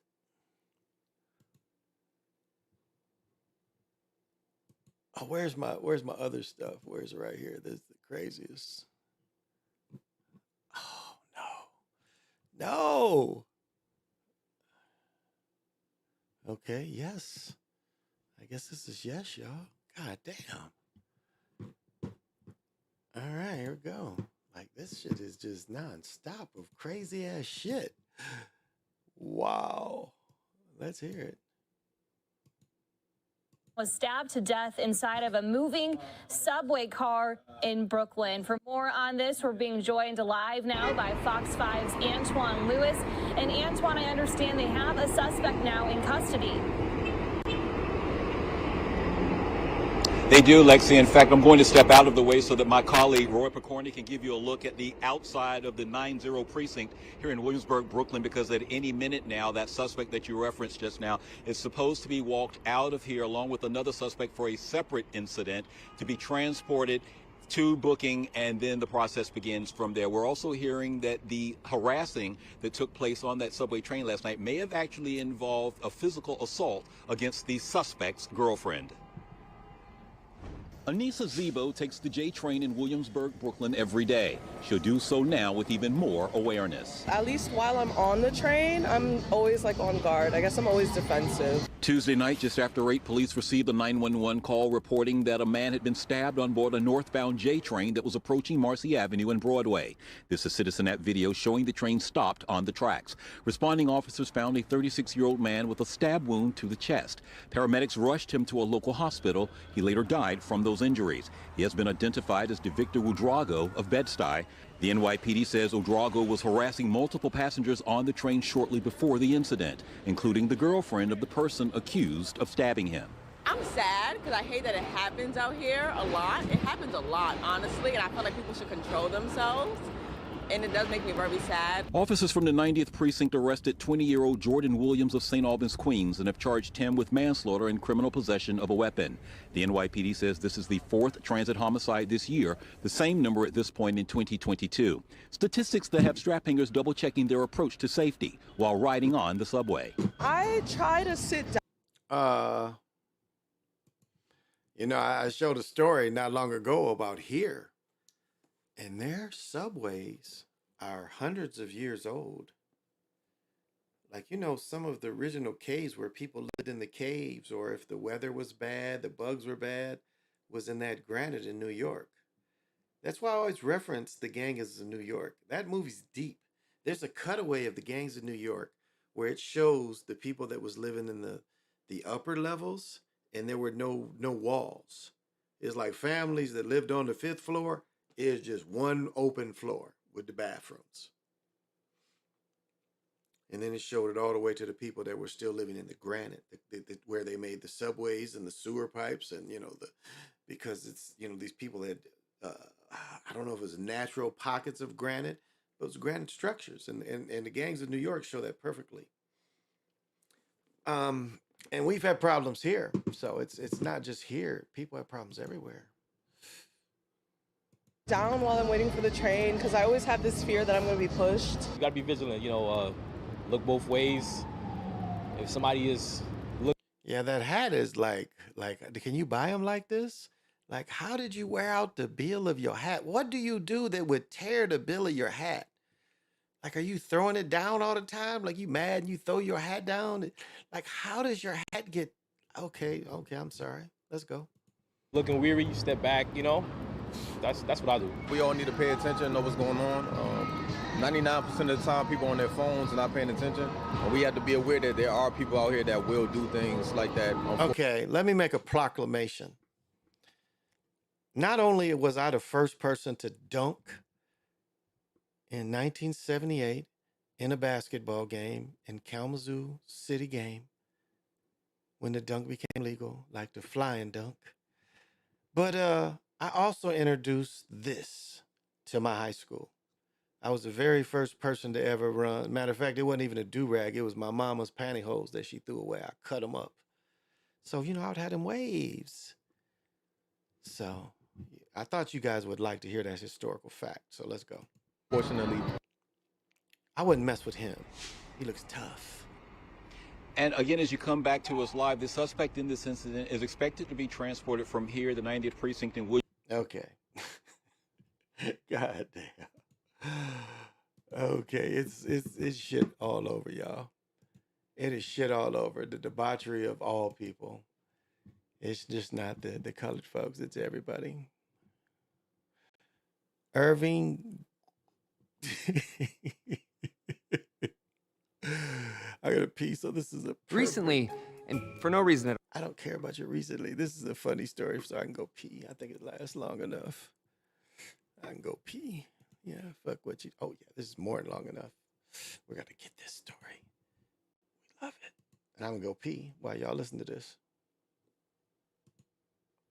Orange County, where a man who is accused of sexually assaulting a woman near a college campus in Irvine is now in custody. I want to pull up this video here. 23-year-old Brandon Dibdahl was caught on security. What was his name again? Is now in custody. I want to pull up this video here. 23-year-old Brandon Dibdahl. What was that name again? I want to pull up this video here. 23-year-old Brandon Dibdahl was caught on security cameras. In the video, you can see as this plays out here, he follows a woman, grabs her, and then takes off as she screams for help. So you'll see that happen here in just a moment from this video.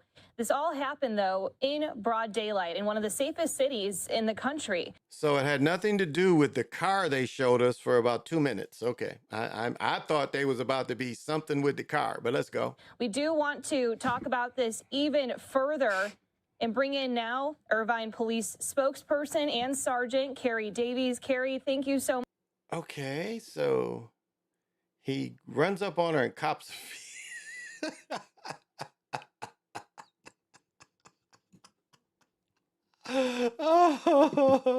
Joining us here, why don't we just start by having you explain a little bit more about what spokesperson and Sergeant. Okay, you guys know, I got to do it. What are we doing? Further. What are we doing? What are we doing? What are we doing?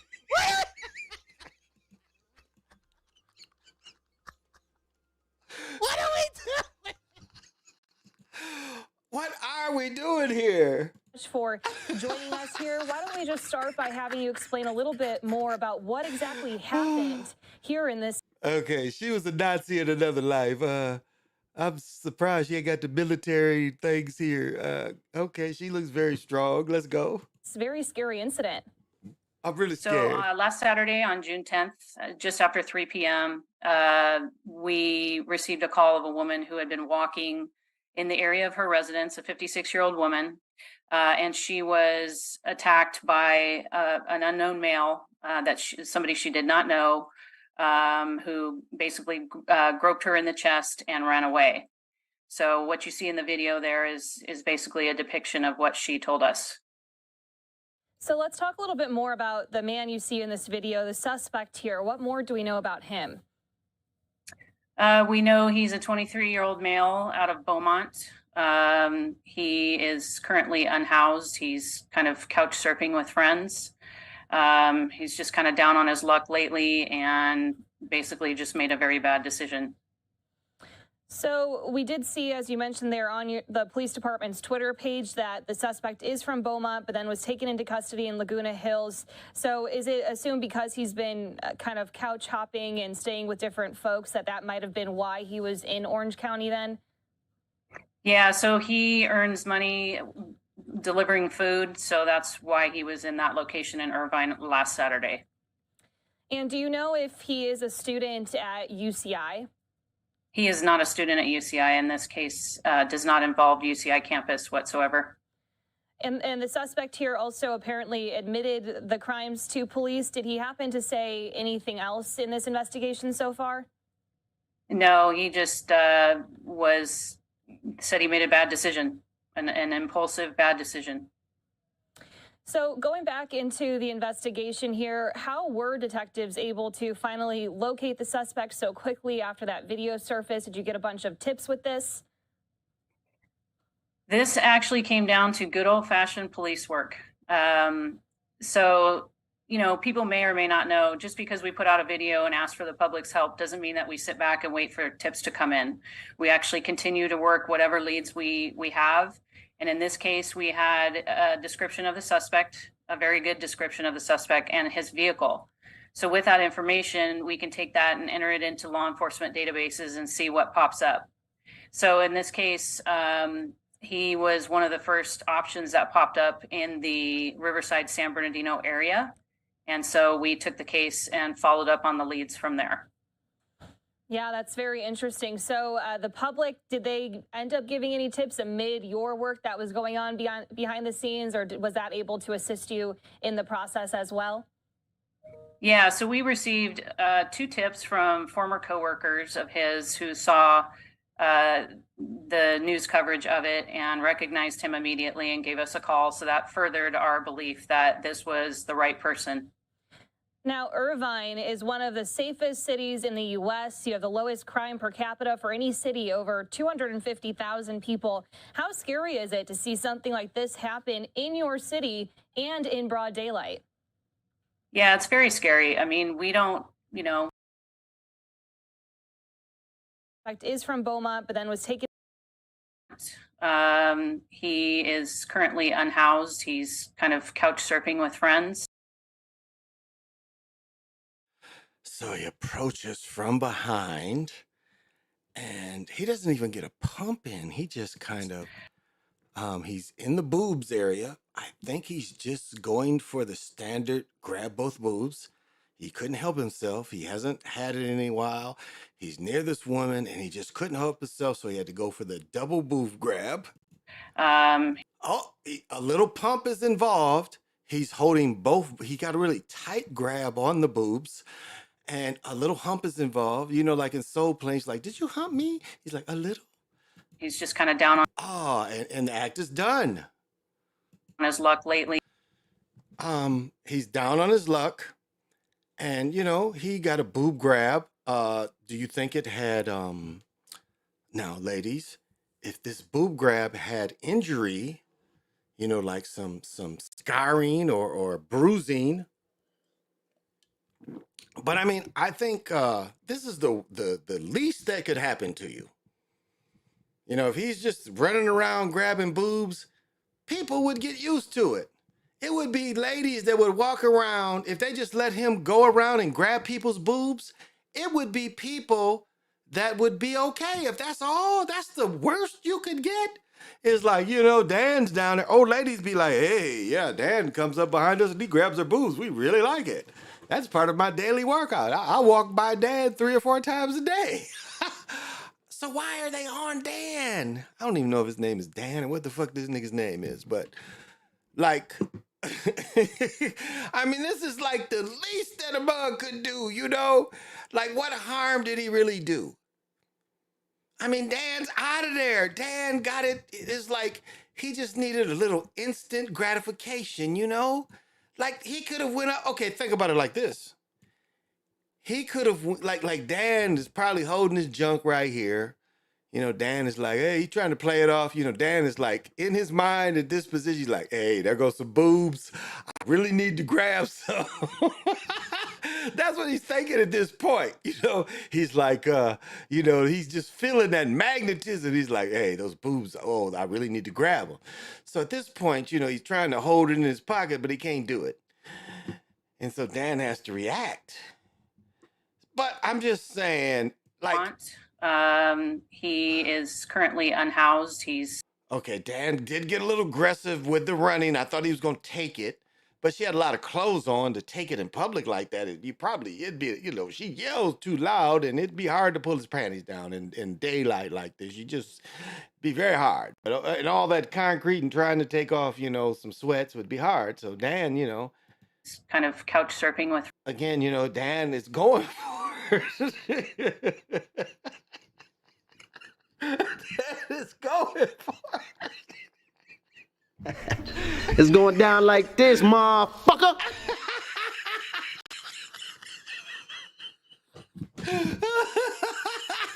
You know, he's made up his mind. He's looked at every angle. He's walked around a million times. He's looked at every angle. And he knew that he could have a successful boob grab at this moment.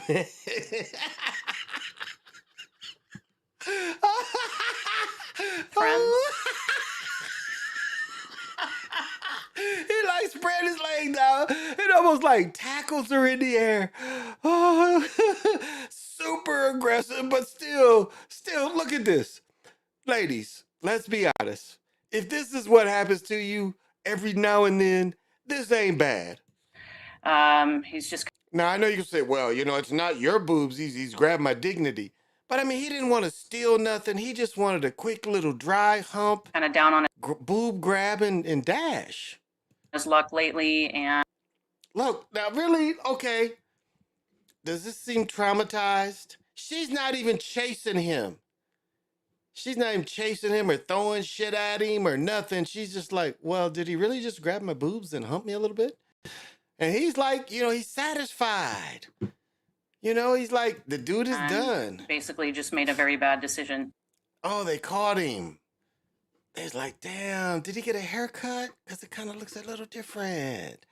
Why is he in the pajamas? They knew where he lived. So we did see as. And you notice they had 2 women lock his ass up. You think, you know they set it up like 2 women is taking him to jail in the pajamas. He's got the. Wow, I don't even know where you can buy this shit. You know, okay. As you mentioned there on the police department's Twitter page that the suspect is from Beaumont, but then was taken into custody in Laguna Hills. So is it assumed because he's been kind of couch hopping and staying with different folks that might have been why he was in Orange County then?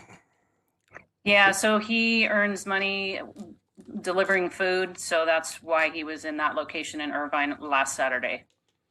And do you know if he is a student at UCI? He is not a student at UCI. And so he's Uber delivering food. He's delivering food. And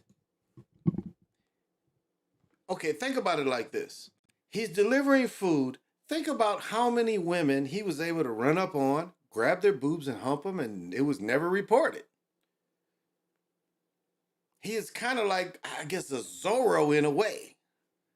You know, he's like a quick dasher, and then he gets satisfied very easily. Now, you guys saw it. The lady really wasn't harmed. He didn't shank her in the back.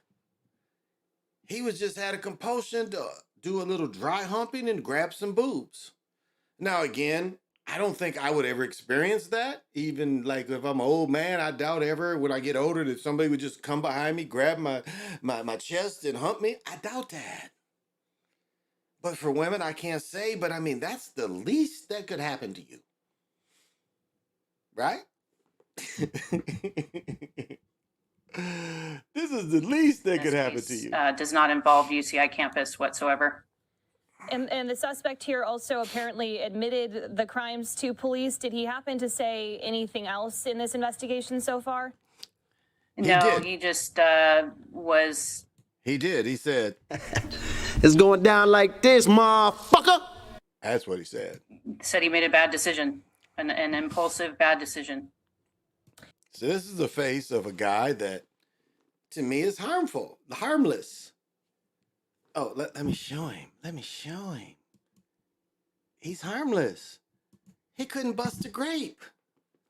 He just, he doesn't have enough money to pay for it.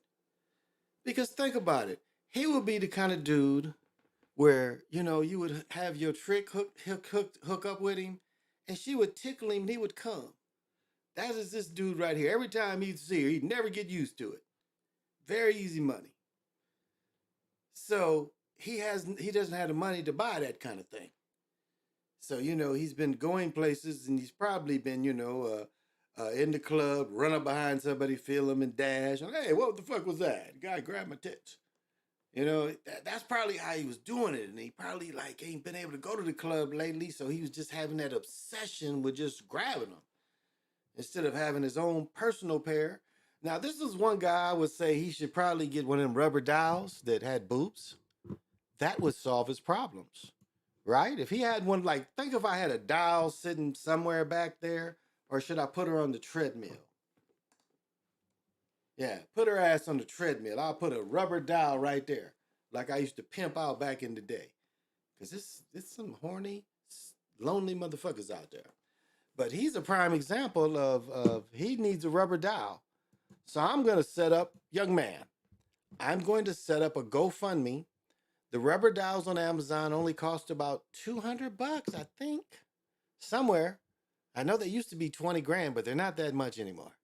So I'm going to help you get you one of them rubber dowels, and you can feel on her rubber titties all day, and that will solve your problems, baby. It will solve all your problems. So going back into the investigation here, how were detectives able to finally locate the suspect so quickly after that video surfaced? Did you get a bunch of tips with this? This actually came down to good old-fashioned police work. So, people may or may not know, just because we put out a video and ask for the public's help doesn't mean that we sit back and wait for tips to come in. We actually continue to work whatever leads we have. And in this case, we had a description of the suspect, a very good description of the suspect and his vehicle. So with that information, we can take that and enter it into law enforcement databases and see what pops up. So in this case, he was one of the first options that popped up in the Riverside, San Bernardino area. And so we took the case and followed up on the leads from there. Yeah, that's very interesting. So the public, did they end up giving any tips amid your work that was going on behind the scenes, or was that able to assist you in the process? I must say her haircut is really fucked up. Her hair seems to be really thin. Why would they? Yeah, that, and you're not a very pretty girl, and this, that's a pat. As well? Yeah, so we received 2 tips from... really? This is a 5-minute thing. Is that really worth 5 minutes of talking about? Isn't this some shit? Talk about the motherfucker that ran up behind a lady and grabbed her boobs. And they talked about this shit for 5 minutes. Damn. What is this? This is crazy insane. This update coming to. It comes from her again. Utah mom searches luxury prison. Okay. For those of you that say I always pick on the darkies, that's not true. I pick on everybody. So, here we go. Out of Utah, Corey Richens, the Utah woman and author who's accused of killing her husband by poisoning him with fentanyl and then writing a book about grief, going on a TV show to talk further about it, appeared back in court this week where a judge determined that she would continue to be held without bail as she awaits trial. A lot to talk about here. Let's bring in private investigator and former FBI agent Greg Rogers here, a friend of the program, to talk a little bit more about this. Greg, thanks so much for being here with us. Let's first just talk about your initial thoughts on the judge's decision in court yesterday. It was very interesting. The state in Utah, usually the state doesn't put on a lot of evidence at a bail hearing because they're going to keep a lot of things close to the vest. But they had a very strong interest in making sure that Miss Richens was going to be detained without bail. So they put a good amount of evidence on. I hate to say it, but where do you get some shit like this to put these ugly ass hats on? These are pretty much shit kicker hats. Like, where do you go to get these ugly motherfuckers? And not only where do you go to get these ugly motherfuckers, I'm lost for words. How do you find, how do you even know what to ask for? Like, is there a place to hang my ugly ass hats up? It's like, ugly ass hats, where to put these shit kicker hats? But god damn, how do you choose this, Holmes? I don't even know how I would look at this shit and put it on and think, hey, I'm pimping with this shit. This looks like a Billy Jack hat. And I mean, these are all shit kicker hats. And there's one down there. Man, your pimping is where the fuck is this nigga from? Where are you from? God damn. Okay. Before the court, I was really surprised at the amount that they disclosed, but it was pretty incriminating stuff.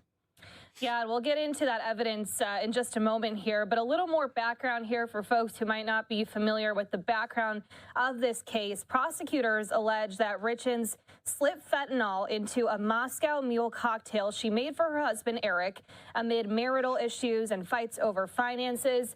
The judge said his decision to deny bail came as a result of substantial evidence involving the defendant, hearing different testimonies from various people who said Corey could pose a substantial danger to the community if she was released. So, talking about the evidence presented so far, how significant is it, do you think? Okay, so let's break this down and let's just look at them both. And what does Super Sly say? If you look at the lines, they're both straight up. She's slightly touching him, so slightly. So he's got a little bit of that. He probably beats her ass because she's short. She's short, so he's short. So that's a little that little man complex. Probably a trophy for him. He's kind of a paisley ugly dude that ain't got really no flavor. This is from what year? The American Sniper kind of style. So their lines, even here, she's into him here, right? She's leaning into him. So it's a little ass whooping there because she's leaning into him even here. Now here, yeah, wow. Look at that. Look at that. That's a big dip between them. Look at that. She's not only she's leaning away. You see this? His arm is around her as a hook, and she's leaning away. That's an interesting picture there. Involving the defendant, hearing different testimonies. Again, grappling, hooking her. She's still kind of into him. She's leaning in. All right, interesting. Crazy motherfuckers, boy. Quote, can cops force you to do a lie detector test? Another one that said, quote, if someone is poisoned, what does it go down on the death certificate as? And also, quote, luxury prisons for the rich in America. How damaging, how significant is that evidence? That's very significant. Why, it begs the question why someone would search using those terms. She also searched what's a lethal dose of fentanyl, and she did a search about how do you permanently delete information from an iPhone. So that phone download was very costly. She evidently didn't figure out how to permanently delete anything from an iPhone. Right. Yeah. A lot of really questionable. Well, I searched the other day how much fentanyl it takes to kill like a lizard. So does that make me, is that a wrong way to go? Now, my friend was telling me about how he wanted to erase some shit about some goats and shit, and I was like, I don't know nothing about that. You filmed some shit like that, you on your own. So I don't know, y'all. This is what I would say. Just as I say darkies should not smoke blunts, Europeans leave the crystal meth alone. I mean, it doesn't seem like how much money some of you have, you need to speed. So just as darkies need their blunts, you Europeans need your speed. Let's admit it, you need that speed, and you do shit like this. So, I fuck with everybody. All right, let's go.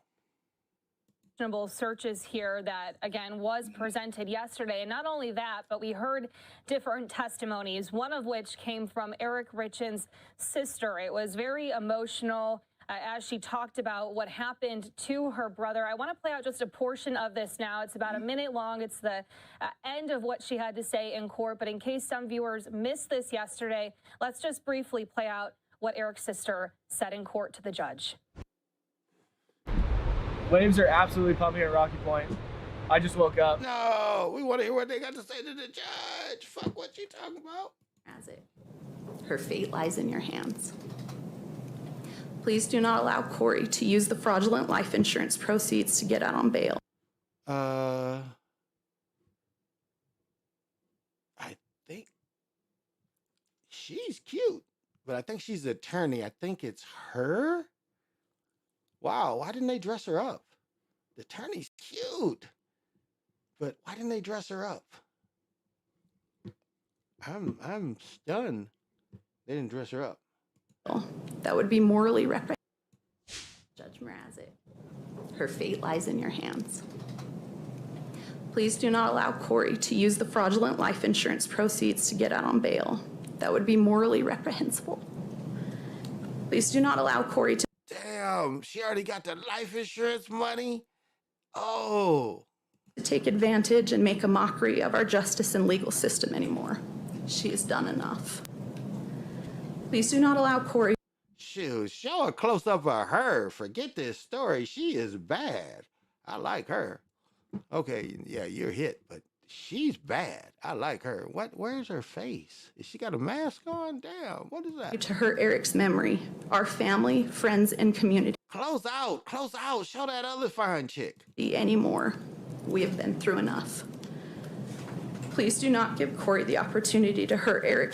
Okay, we don't care about you, what you got to say. The family has gone through and why she hoped that Corey would not receive the option for bail here. What are your thoughts on what she had to say in court?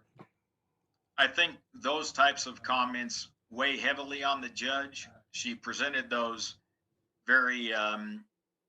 Like, it's hard for me to take you serious when I see this in your background. Let me tell you something. Let me show you the difference between a pimp and a simp. Okay, the way it works is like this. The way it works like this. And I guess I've alluded to it. This is all medicine behind me. This is all my practice, right? You did? This is all my practice in motion. And if there's a piece of this practice that you can look at and get a little bit of motivation, then cool. You know, I live this. You know, all this. I live this. Everything I do is like from energy I get from this. So this is me, and so this is why I like this exposed. As I said, I like this picture here shows you magic that everybody can relate to. And how the world is erected. And what are the things around you what they supposed to be. Right? Now let me wander off. Okay. Some people don't understand this. This is a perfect place to get this in. Okay. So it's like this. There's a term called rednecks. And last I checked, red is a color, right? Right? Red is a color. Am I right or wrong? When you say the sentence redneck, red is a color. So I do talk about European people, and they're European people. We know that. But there's also melanated people that do come from Europe. That is a fact too. So there can be European melanated people, right? I'm not trying to single out anyone, because again, if you're a redneck, you're definitely receiving melanin.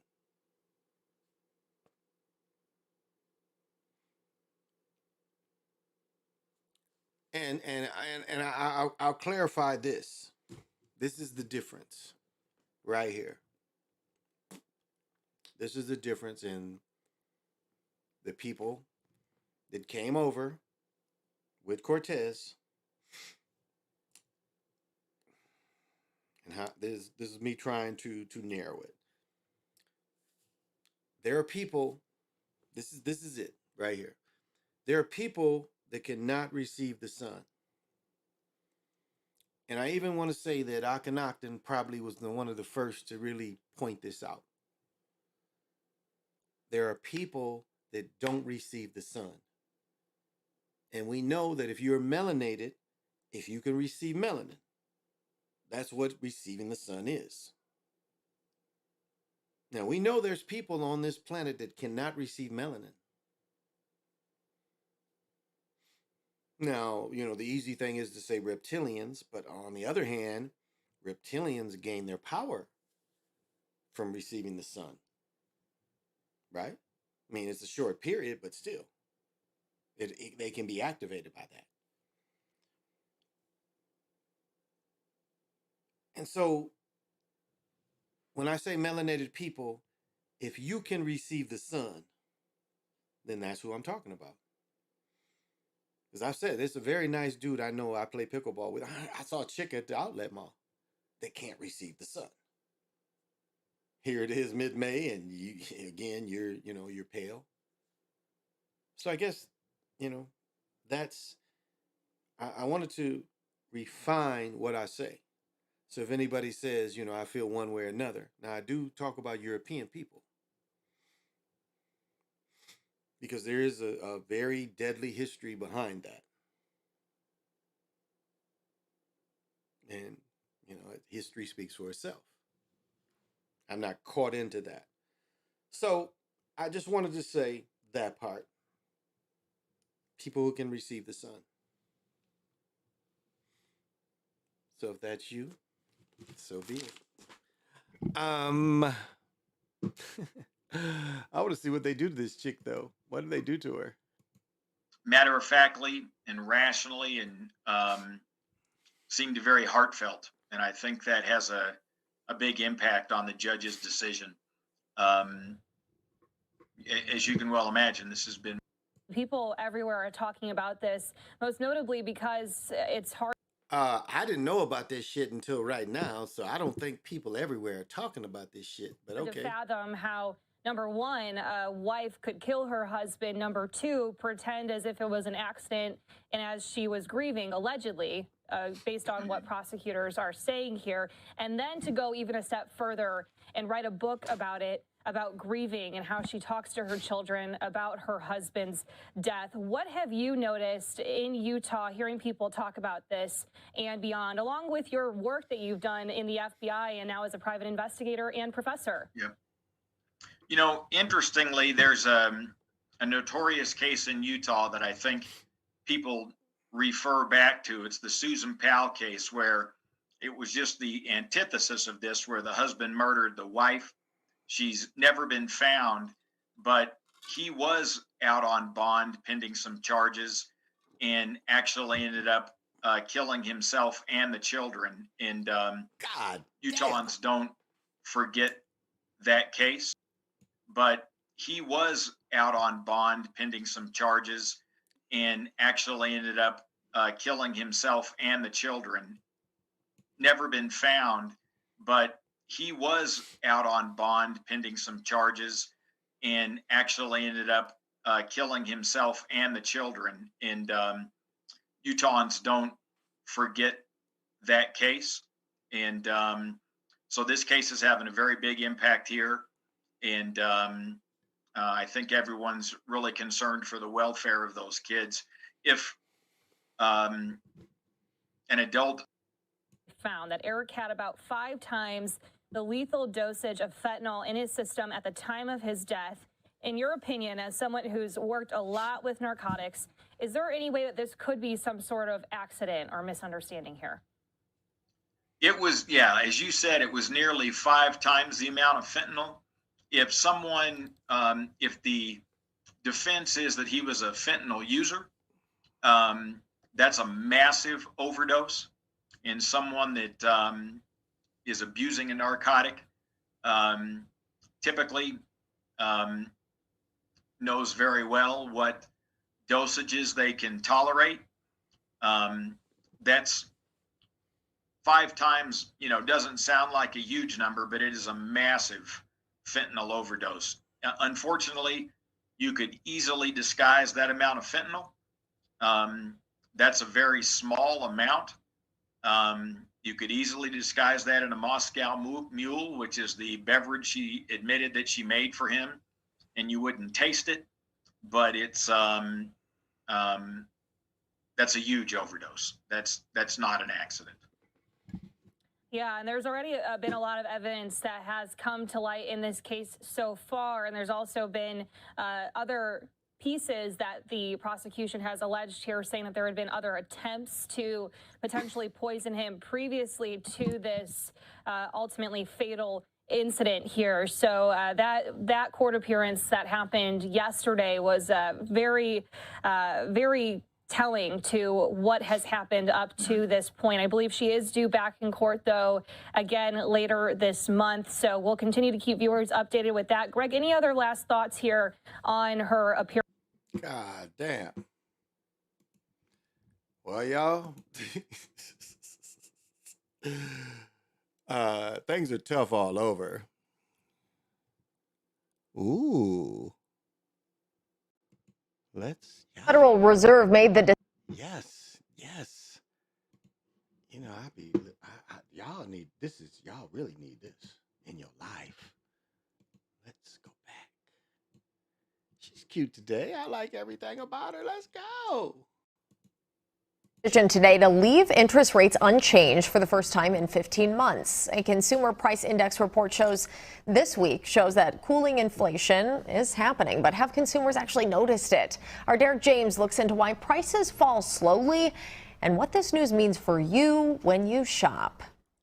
The Federal Reserve did what it had been signaling for weeks, a pause in interest rate hikes, but it also warned to brace for more hikes this year. That is always going to be an option. And of course, if things were to present themselves in a very dire way, yes, the Federal Reserve could be cutting interest rates sooner rather than later, but that is not the outlook. The news comes as inflation is cooling. For the overall inflation numbers, they've been driven this last couple months and for a while. Oh, my favorite place. Oh, look at that. I got the brothers or even the brothers. What do we say? It's going down like this, motherfucker. Macy's is my favorite place. This is Macy's. I love Macy's. It's going down like this, motherfucker. Okay, he got that brand. Look at them big Macy bags. She got her Uggs on. He got the Jordans. Let's go. He got some Nikes. Let's go. Cooling. For the overall inflation numbers, they've been driven this last couple months and for a while by oil prices falling. I don't know, guys, but I think that's called when you drink too much, your nose starts looking like this. I met a dude that I guess he might have played a couple Twins games, not a career, and he had like all this. But I don't know, or maybe I don't know, but that usually comes from an alcoholic nose. But let's go. Oil prices falling. They've fallen much faster and it's been much more dramatic. Right here, this is a refinery, South St. Paul, I guess. That's the only refinery I know around here, but yeah, that's the refinery. It's where we get all our propane and gas. Yeah, dig. They've fallen much faster and it's been much more dramatic than, say, food. But if consumers noticed? Some are coming down, I'm not gonna lie. Maybe a little bit, feel like, yeah, a little bit came down. Hold on. What did the brother say? Noticed. Some are coming down, I'm not gonna lie. What did he say? But if consumers noticed? Some are coming down, I'm not gonna lie. Oh, he quantified for what? Why is he quantifying? Let's one more time. Consumers noticed. Some are coming down, I'm not gonna lie. He's not gonna lie. Okay, he's quantifying. Okay, for the government, but let's go. Maybe a little bit, feel like, yeah, a little bit came down. That's among brother.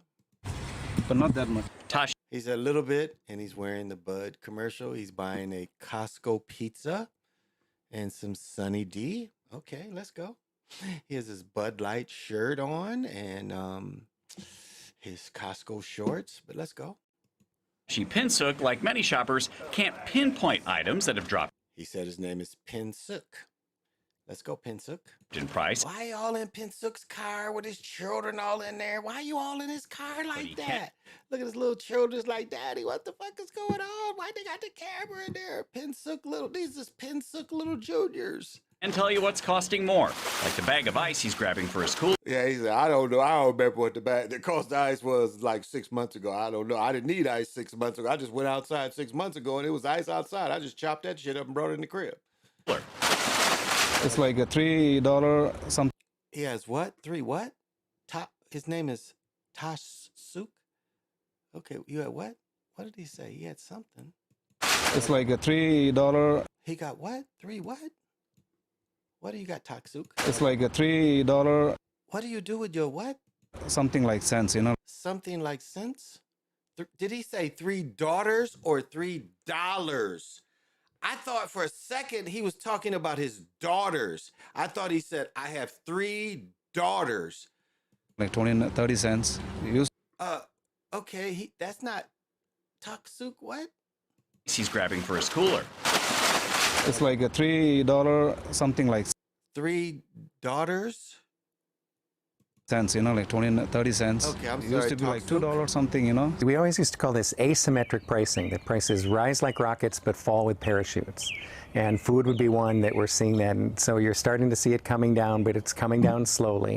While inflation is at about half. Oh, okay. Does he look like the creepy neighbor? If there's ever a creepy neighbor, is that him? It's the creepy neighbor, but he's giving political or economical advice. But okay, let's go.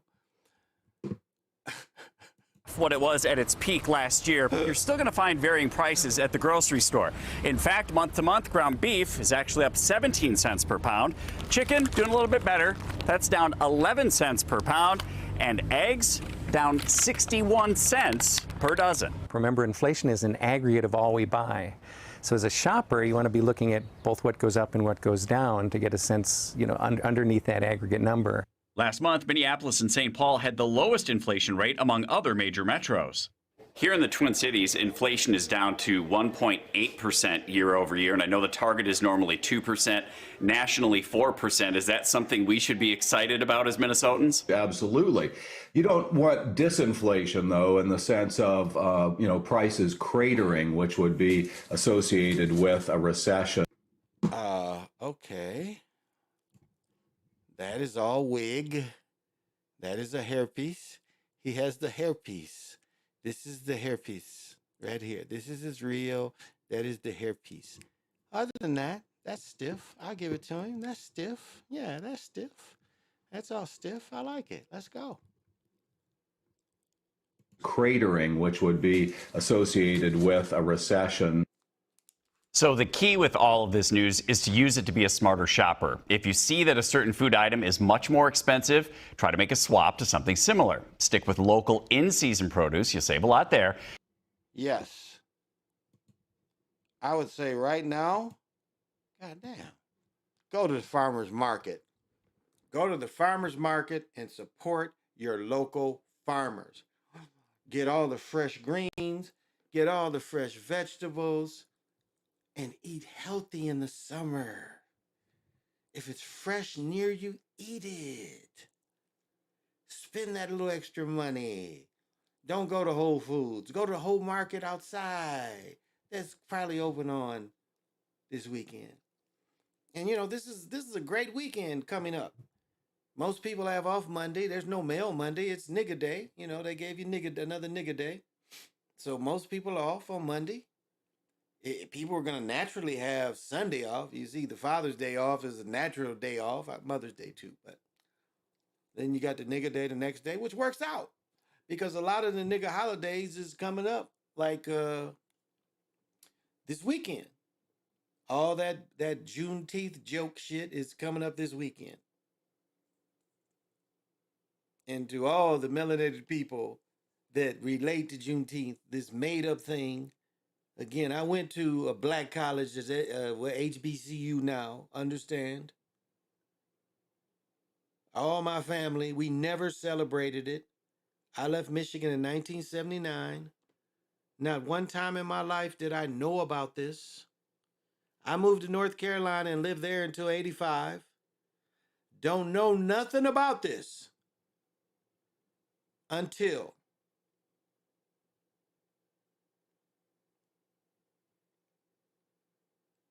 '88 or '89. I was here visiting my mother, and we went by one of the parks, and she's like, "Yeah, there's the Juneteenth," and I'm like, "What the fuck is this? What the fuck is this Juneteenth?" And she explains it to me. This is when I find out, and it might have been later. I want to think. It might have been like '90. Craig came down, so yeah, it might even been late as yeah. It probably was late as 90 something. 90, 93, 94. Yeah, and I've been coming here since, yeah, it had to have been that late. I've been coming here since 85, 86. First time I came here was 86. Yeah, and I did not hear about this until 93, 94. Yeah. And then since I've been here, and usually it rains. Juneteenth, it would always rain. They'd have a big party, but they're doing it all weekend because it comes on Monday. So, you know, they're trying to tell you the market and why your shit is so high that you buy. And it's a wash almost. Oh, let me show you some cool things. We mailed out some wedding set to dates. And we bought these stamps. I haven't looked up this dude. We probably could look him up. That's what we're going to do. We're going to look this real dude up. They have a stamp on him. And unlike some other collections where the stamp, like my Jimi Hendrix stamps is like, how is it? It's the picture. It's almost like the acid where you had the big snowflake and each individual snowflake. But it was a couple of them. We bought a couple books. So she's like, why are you keeping that? Because it has value. And it's not the value where I want to sell it to anybody. It's the value of just, you know, this is art. And I love art. So we had those. And so let's see if we can find the real person. It's gotta be there. You dig?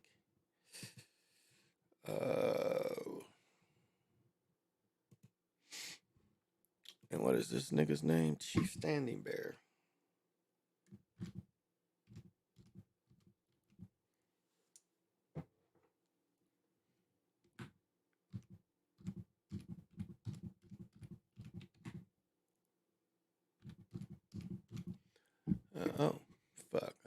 tripping. I'm typing. All right, let's do it again.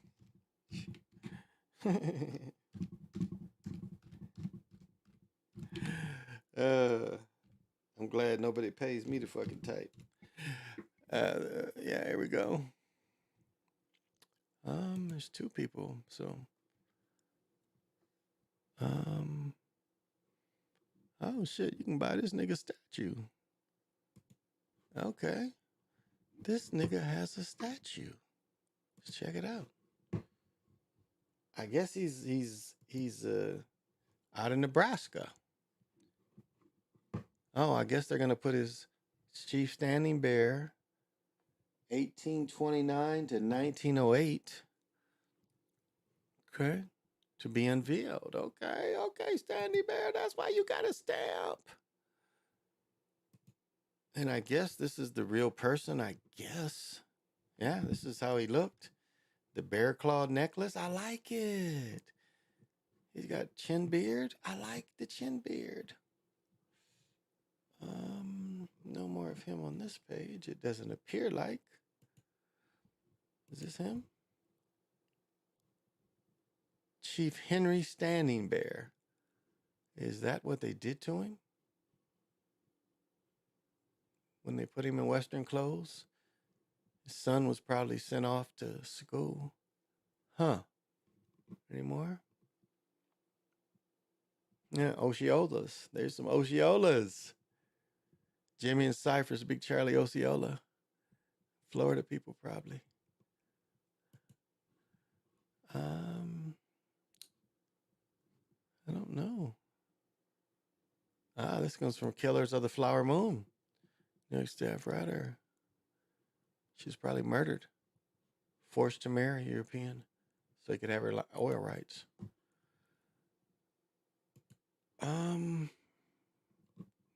That's not him.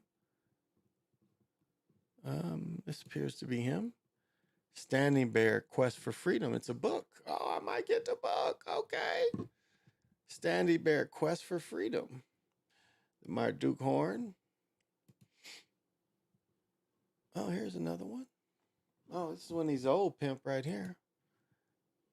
Old pimp. Made him dress up. Looked like he tired of these motherfuckers. And this young pimp wasn't being attacked. That's good. He loved his bear claws. That's pimpy. And this is probably, look at that. Oh, wow.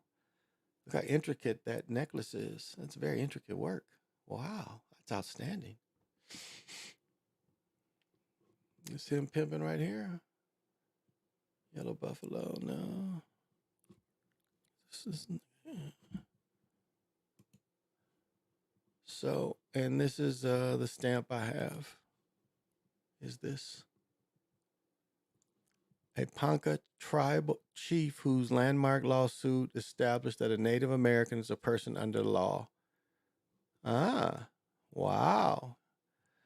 I don't know if this is quite true. I would, wow, I'd really like to refer to some of my people. I mean, Dane, I'd like Dane to see if this is because Native American, that was a 1970s term.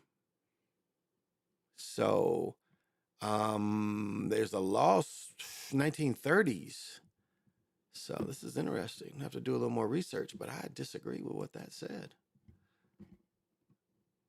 And I guess this is, him pimping again, probably the same session. Different blanket. Making these motherfuckers take pictures, wasn't they? They ain't no shit about pictures. Where was they gonna hang them? Well, they had houses by then. This is nigga here too. This is Standing Bear. I don't think that's his name. Yeah, that's him. Wow, he was young when he got these bears. Standing Bear Nation from Nebraska to the malaria-infested plains. Wow, that means terrible mosquitoes. Wow, terrible mosquitoes. What more will they give me on this? To the plains of territory in present-day Oklahoma. After banishment to honor his dying son's last wish was to be buried in his homeland, Chief Standing Bear and a small clan set off on a frigid 600-mile journey back to their homeland. Wow. We'll save that. Read it again, do a little research. Wow. Wow. You know, it's, I'll say this, the mosquitoes, what does he say? We did not think of the open plain. We did not think of the open plains, the beautiful rolling hills, and the winding streams as wild. To us, it was tame. We were surrounded by the blessings of the great mystery. Wow, that's beautiful. That is really beautiful. We did not think of the open plains and the beautiful rolling hills and the wandering streams as wild. To us, it was tame. We were surrounded by the great blessings of the great mystery. That sounds almost Mayan in philosophy. Oh, he fought at the Little Bighorn. Oh, I didn't know that. He was a Sioux warrior. Okay, he was suing. Panak must be suing. Okay. We'll save this and research it. He put one in Custard's ass. And then they let him die in peace after he killed him like that.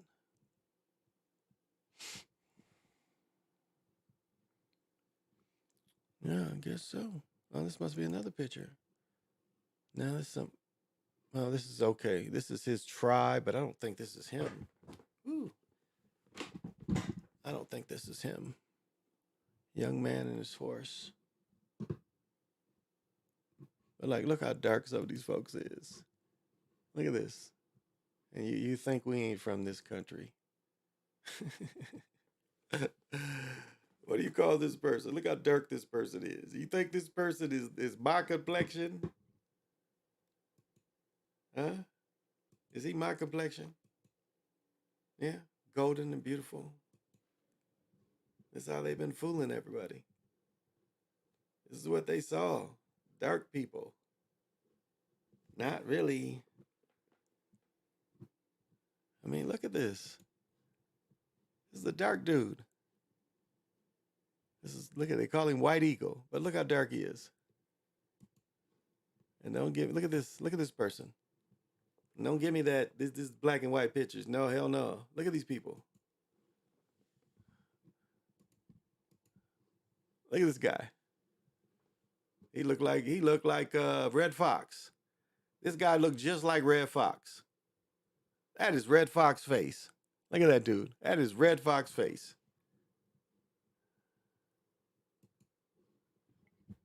Compared to this. Compared to that. Big difference. Another guy. I mean, it's been, like I said there's a Library of Congress. I guess, I know there used to be a second floor you could go to and look at all these pictures of natives, of American Indians, excuse me. And it was like mind blowing. I saw this in the 80s, and I guess a small portion of it is still open. I guess they put a small portion where you can still go to. But it's like these books blow your mind. You know what you're looking at. And even when I was looking at them then, I didn't really even know what I was looking at. Then I reflect back, I was like, well, damn, yeah, I did see a lot of that. Here's another guy. You go to the powwow, it still be people looking like this. So to say, everybody's mixed with European is a lie.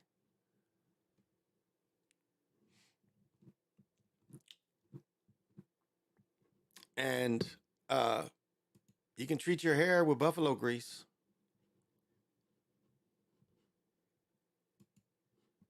You can treat your hair with buffalo grease. So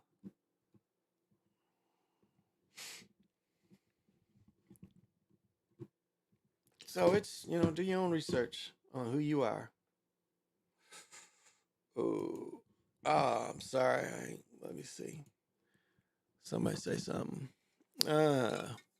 Buzz Beat, I'm sorry I ain't said nothing to you. What's happening, baby? And I know you got to have vision. Definitely. Thank you. Yes. Shit is fake. Yeah, look at what Juneteenth exactly. Juneteenth is the fakest shit that they've ever come up with.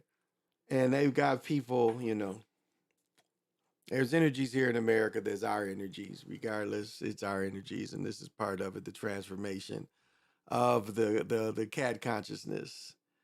Yeah, this is the Americans. And then we are reminded of, they put the hero twin into God. The storm god represents the hero twins. The helmet represents the hero twins. I don't give a fuck what anybody says. That's what the hero helmet represents. The hero twins.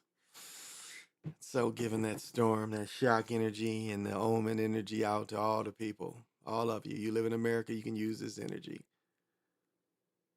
So we give that out freely. But yeah, like I've said this, and I don't say this with any malice. My father was an agent. My father was an agent, and I figured it out because the route my father went to working for the feds was he went into Peace Corps. No. Yeah, no, Job Corps. Job Corps. So remember, my father out of high school, he was working and going to college, but they could get into Job Corps helping other so-called underprivileged young men. And they was out at Fort Custer, which used to be a World War I barracks. They was using that where dudes was doing skills, and he was managing some people doing skills like that. And with only a high school diploma, maybe he was taking a few classes at Western Michigan. I can't say. This dude disappears for a year and he gets to go work for Job Corps in New York. And my father was the kind of cat where he envisioned his life to be one way. And he would really copy other people's stories and make it like his own. He was just that kind of dude. He had to embellish a lot. He really had to embellish a lot. That's just who the cat was. The cat wasn't satisfied with his life, so he became, basically a serial liar. I mean, he had a great career and everything, but in his personal talkings, this dude was a serial liar. Yes, he had a master's degree. He did. He worked at his job for 30 years. But when he talked about himself as a younger person, he created a whole new persona. The persona that sounded good. And as I said, one of the last times we talked, he had told a lie so long, I think the cat just turned 80, that he had told the lie for so long that even talking to me, he knew I would know better. I would know better. But that, and I'm glad I didn't fall into that trap of having to embellish shit to feel good about myself. Because that's a trap. It's like, this motherfucker said it, but my life was more fulfilled. I live and live my dream. So I don't have to make up shit.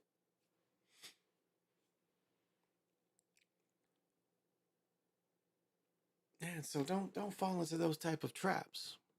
But again, I learned that this cat was an agent. And he would tell those stories, and he'd say he was a federal marshal and bullshit like that. Then my uncle goes into the Air Force. And I bring my father up to tell this story about him and my uncle. Now, again, my father is slowly, it's kind of going away, some of it. And here I see my uncle, my father, my brother, their wives, my stepmother, all dressed in Juneteenth, indoctrinating the children, my nieces and nephews. Indoctrinating them to something that I know. I never talked to this about my father. Like, never. We never sat down and said, well, Juneteenth is coming, it's June. My birthday's in June. I lived around my father for 20 years in Battle Creek. Not one time do he's like, we're going to make some ribs on Juneteenth. Not one time. I know for a fact, my uncle never growing up celebrated it. I know that for a fact. Never celebrated it growing up. None of my family. Never heard of this.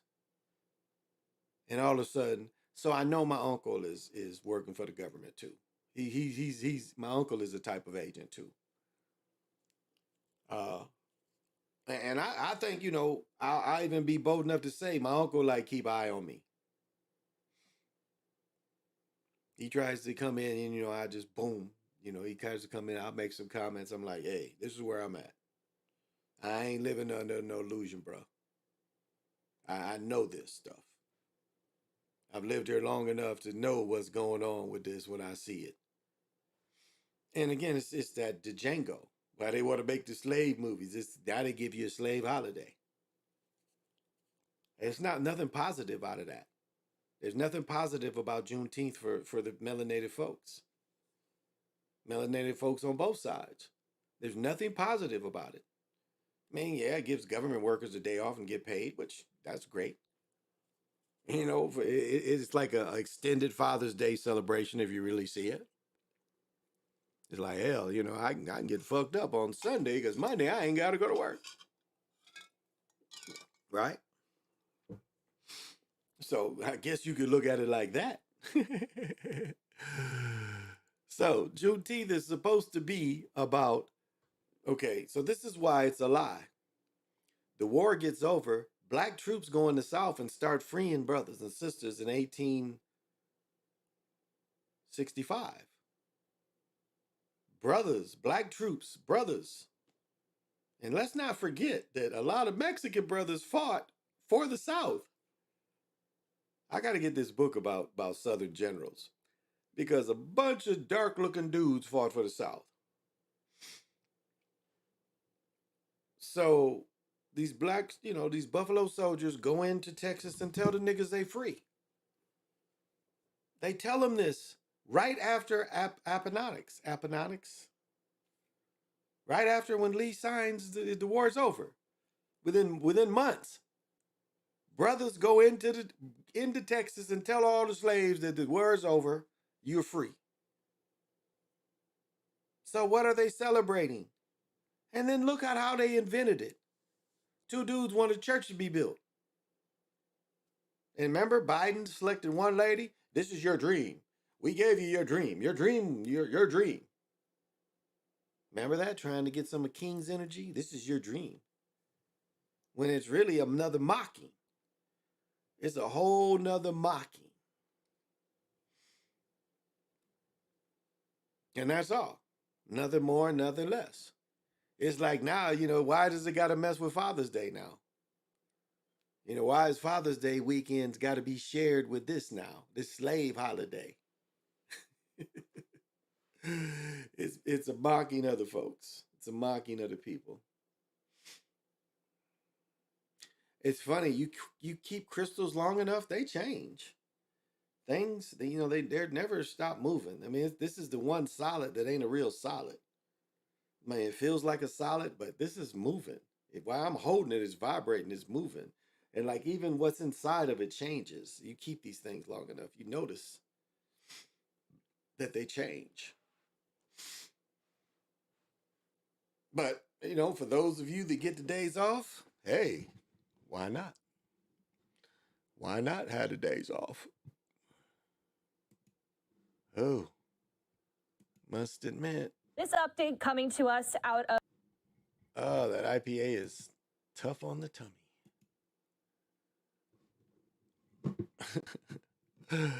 Oh, the story about weirdos. 1 year ago. Oh, the stuff, it is just weirdo after weirdo. And it's funny. Funny weirdos.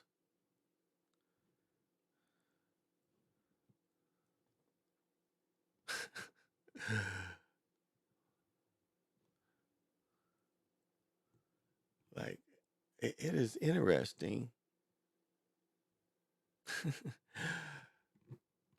All right, that shit ain't even worth talking about. And it's really not. It's like, I don't want to talk about the common shit. Because that's too easy. It's too easy to wonder what's going on in the world, with certain personalities. Those is too easy talking points. And I don't deal with a lot of nigga stuff. That what's appealing about that to me in my age. It wouldn't be appropriate to me, a lot of nigga stuff, especially celebrity wise. I couldn't even, I couldn't even relate. I mean, I can't report on shit I can't even relate to. You know, some of this shit I can't even relate to, like would know nothing about. That's why I'm glad, I subscribe to younger brothers, because there's some shit I wouldn't even know nothing about these people or some of their escapades.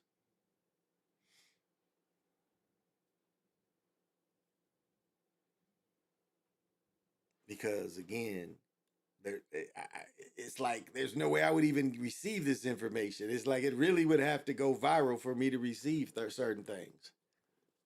It wouldn't even reach me if I didn't even look for it. It's things that wouldn't even reach me. So you'd ask me about things I wouldn't even know about it, because this kind of stuff wouldn't even reach me. Between reading and that kind of thing, it's like this stuff would never even get to me. So I couldn't even tell you about it. And nor do you know what I seek that kind of thing, because I just couldn't tell you about it. I look silly trying to tell you certain shit about certain people, certain celebrities. Now I talk about some of the killings in Chicago and some of these killings, these sacrifices that are done to the brothers, because it's a lot of work about that. And brothers should be warned, because just as athletes, I mean, you have to really understand how we were pushed into cycles of things. When they first built parks, they built baseball parks. So this is where the Negro Leagues, and you get Jackie Robinson, Hank Aaron. This is what they did. They built baseball parks, right? If you understand. But what did we see happen after World War II? After World War II, not only were there baseball parks, there were outdoor basketball parks.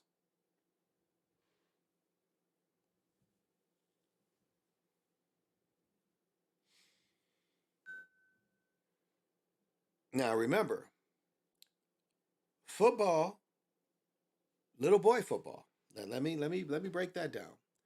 Little boy football, unlike the other things, was rarely expensive. Now, of course, little boy football has always exists where people play without equipment. That's always existed.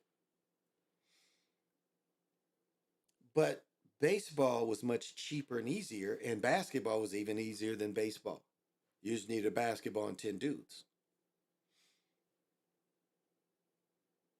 So there was a push, even though football was there was still, there was a push to push people into basketball.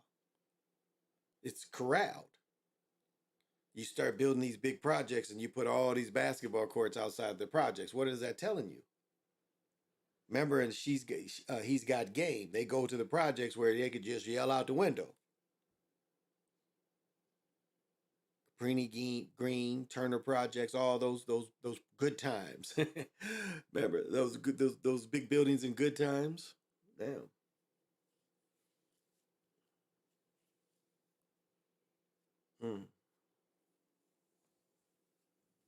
So we are corralled in these things.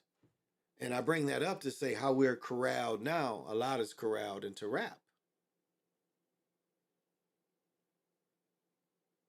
Because it's a way where you ain't got to go to college, somewhat musically inclined,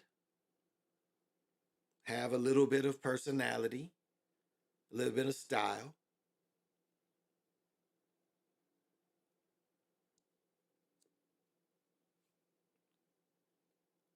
And instead of the people that play ball,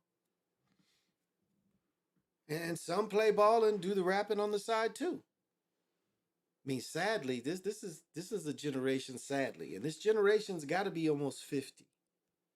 They've got to be in their mid to late 40s, where dudes play college ball, little bit of semi-pro, little bit of overseas.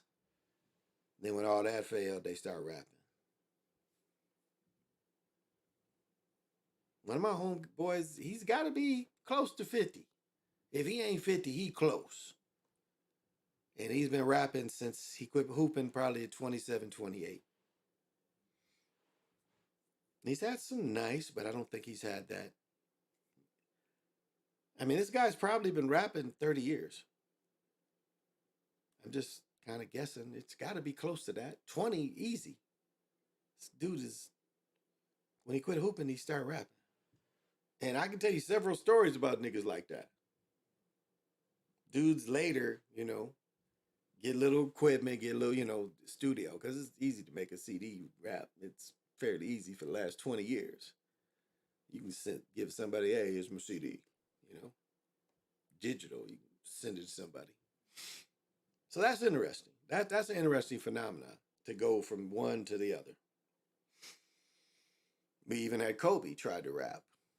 Shaq, Kobe. And Kobe's an odd looking dude. He was a very odd looking guy. Like, people look alike, but I would dare say I never saw anyone else look like Kobe. Like, do you know how many people that have Shaq's face and it's just not big as Shaq? I mean, I've seen Shaq's face on babies with, you know, just the face looked like what Shaq looked like now, but it was a baby. Shaq's face has been around, but Kobe's face, he don't look like his parents even. That sharp nose.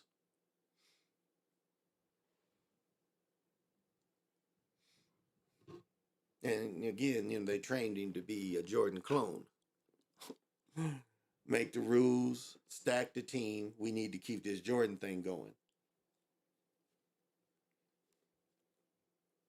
Because from really starting with Elgin Baylor, they love that 6'6" phenotype. Dr. J, Elgin Baylor, Jerry West, Dr. J, going into Jordan. They love that. That's you know, you even look at Zion. Their hopes for him. I mean, they there's a prototype phenotype that's there for them. They like that 6'6" dude to dominate. That's why Leonard got it for a few years. I think he's 6'7". But that's what they want to dominate. I mean, people forget, despite Elgin Baylor not winning championships, Elgin Baylor would lead the league and scored and lead the league in rebounding. Like, for a dude 6'5", 6'6" is, I mean, we can look it up.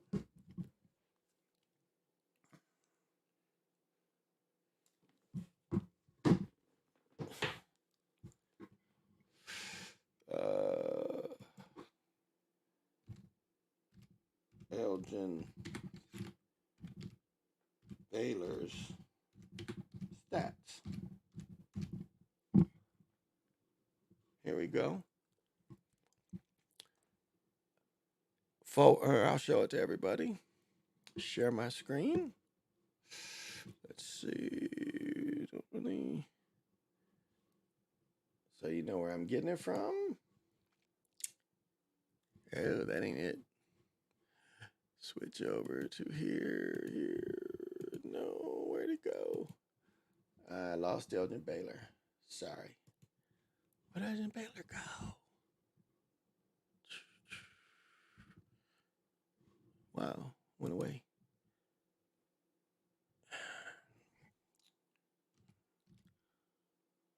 I can do this. All right, let's just do this for now. All right. Damn, where did it go? It ran away. It's nowhere. Still not in my search. Why?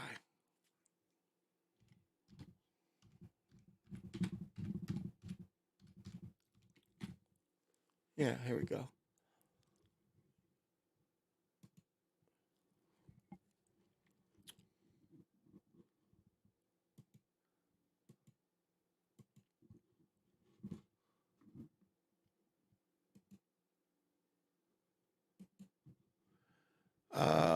Let's see. Right here. Isn't this funny? They put a commercial. So Elgin Baylor played in 846 games. He averaged 27 points a game. He averaged 13 rebounds, 4 assists. He shot 43% from the field. Average free throw leader. and his winning loss percentage was 104, one of the highest ever. 27 points a game and almost 14 rebounds a game. All right. This man, oops, sorry, I didn't show his board. 846 games, 27 points, 13 rebounds, 4 assists. He shot 43% from the field. Average free throw shooter. His win-loss is 104, which is extremely high. Extremely high.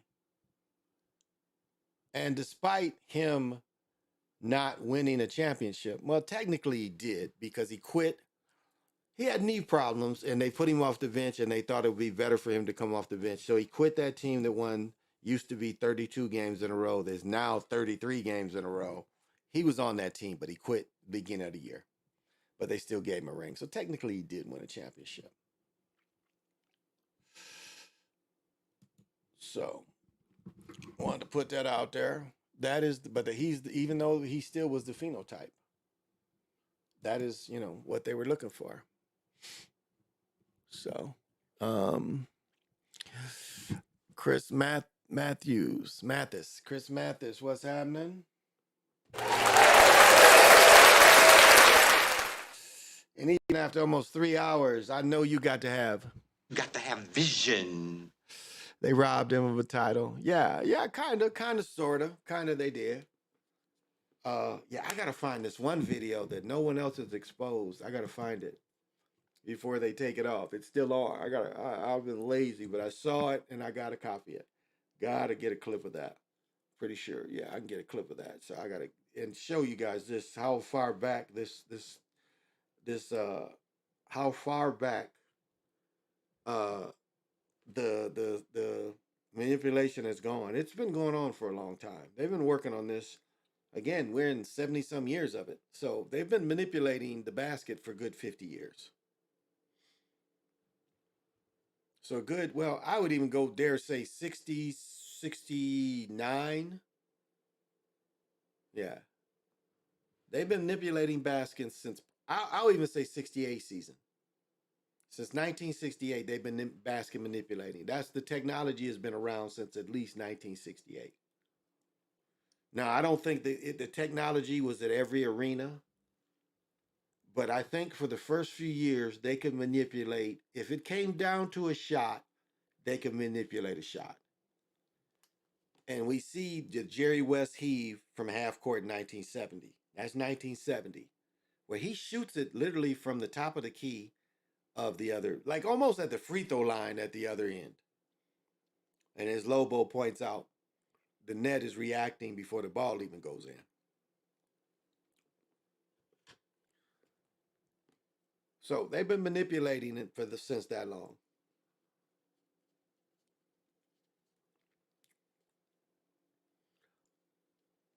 And so when we get into Steph's career went really, they wanted to get rid of, this is what's interesting. Check this out. This is what they just did to us. Steph's career made them get rid of Greg Monroe, Andre Jordan, those type of American big men. Drummond was another one, if I didn't say his name. Did you notice? Steph's career got rid of most of the melanated American 7-footers. If you look at the game, and then you have a Toronto team with Kawhi, they didn't even have a big man.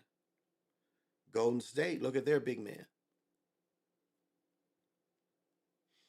And I don't know what they did to the brother from Memphis. I mean, it was like they let him in the league and then just to torture him, make him go up and down, kill his confidence. Then want to say he's a bust, like they did Kwame, when he wasn't really treated fairly at all.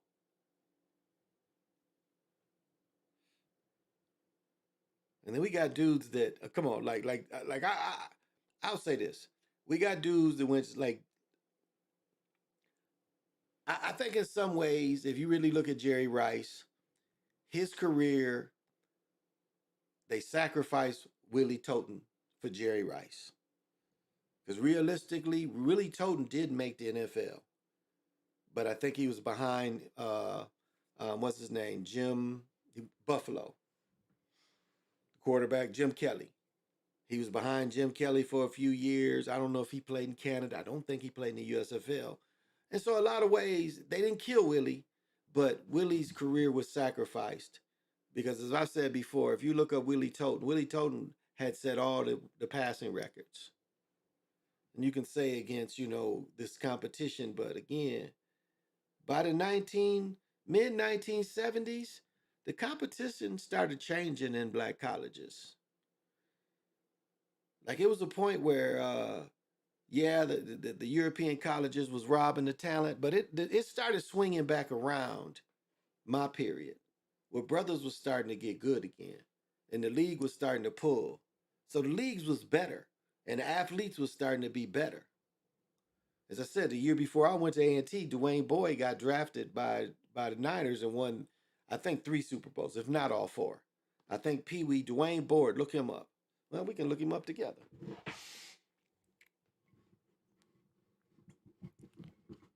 And it started swinging where, brothers started being really, getting these looks in the NFL.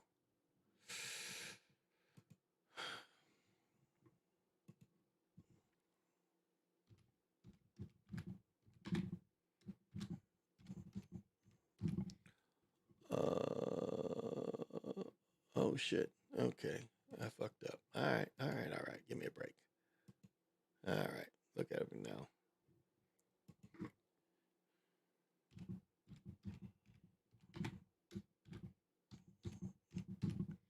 Probably should have just yeah, that ain't gonna give me what I want. I'll put him down here.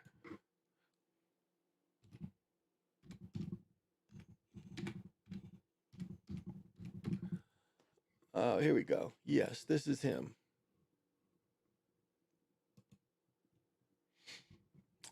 This one doesn't have a picture. They don't have a picture of him. You suck. Oh, that sucks.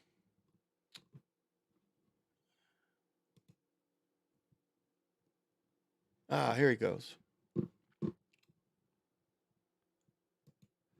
Yeah, this is Dwayne Pee Wee Boyd. He's from Virginia. Throughout the 49ers would continue. No thanks on that. I just want to show a picture. This is him. Again, he left. He played 4 years at A&T. He was a black college All-American.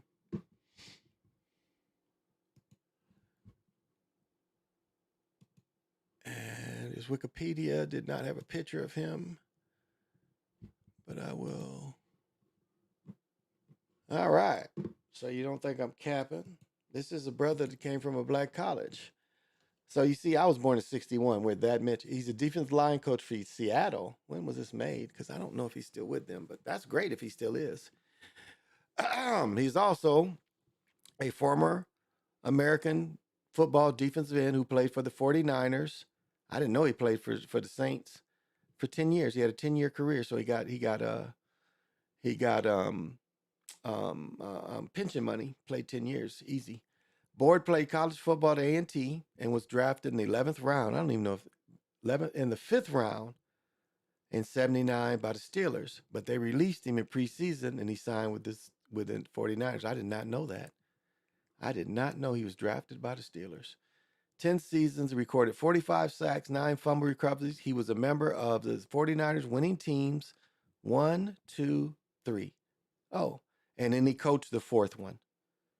So he won 3 and he coached 1. So he played for the 49ers from 79 to 80 season. He coached 3 years with the Niners. Wow, he coached a long time for the Niners. He coached from the Niners from 90 to 02.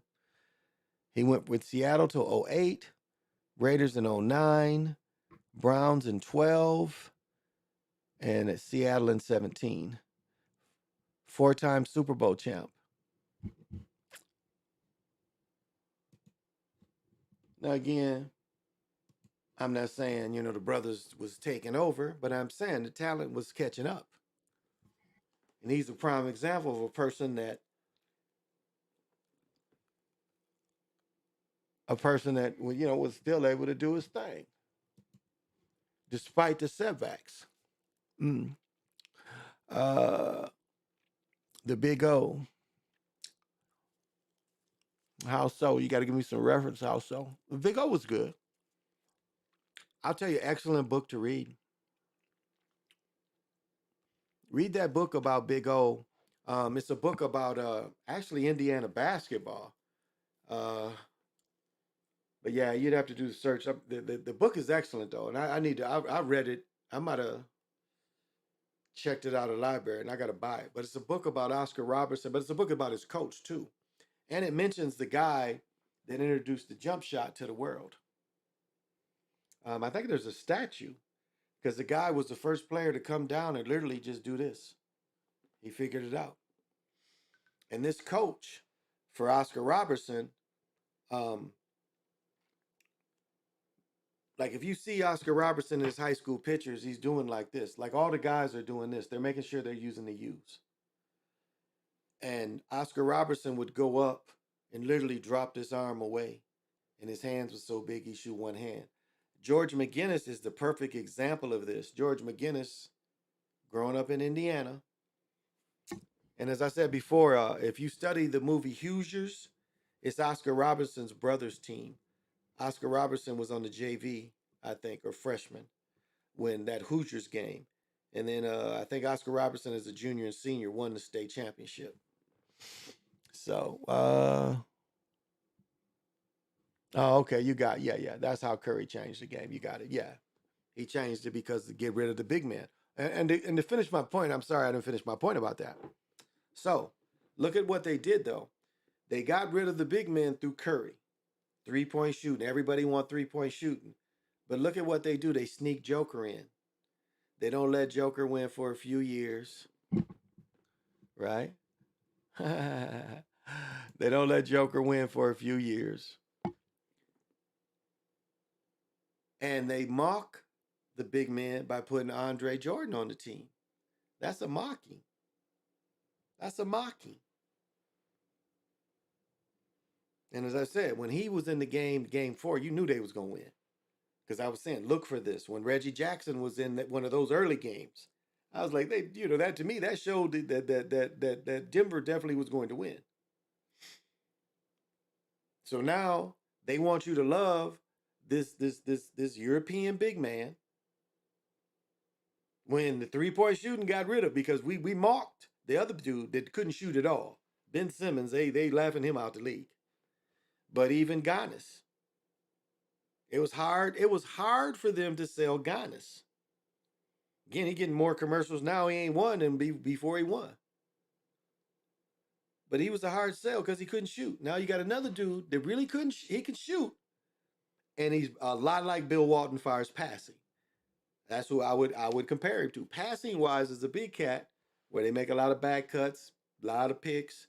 He's a good passing big man, a lot like Bill Walton.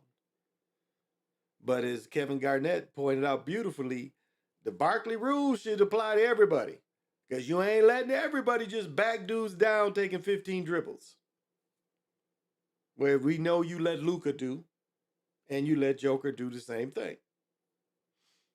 And people was complaining about that, so you see how they tried to spread the game out a little more. But Bill Walton abilities, and then the mocking of having his little boy wearing the little boy shirt wearing Denver. These pop up. And that's real and fake at the same time. A couple people sent me those pictures of the Joker, when he's a little boy wearing Denver shirt. But what they do is they look at people, and if they're big people, this is how desperate, they are this is how desperate they were for great white hopes, great European hopes. They would literally send scouts out to look for tall people in Europe and follow them home. And then put their children in these programs. The NBA invested more money in programs in Europe than they did in America, trying to develop talent. Because don't think that Luka and the Joker were in NBA-backed kind of sponsored games. Just like it's no mistake that Dirk played against the Dream Team. It's no mistake. They was showcasing him, letting you know the few years we bringing him in too, because the game is getting too melanated. Too many darkies that can jump high. So we got to find a way. And you know, America, they'll accept anything that ain't dark. Far as their heroes. They'll let Nazis be their heroes. They're about to celebrate a Nazi movie in a week or so. And they're going to be having you celebrate a Nazi. Boss clothes.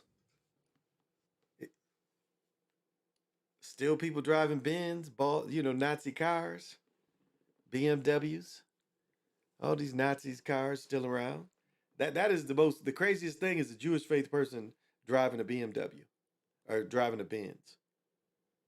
If that ain't some oxymoronic shit, they're in the way they complain, but yet they drive them cars that Hitler rode in himself. Now make that make sense. Boss clothes now, some of the most expensive clothes. And not really the greatest quality. Again, I don't like shit that ain't printed. I don't like print. I don't give a fuck what brand it is. Like even this shirt is very inexpensive. I think it's FanDuel or some shit, but this is all sold in. This ain't print.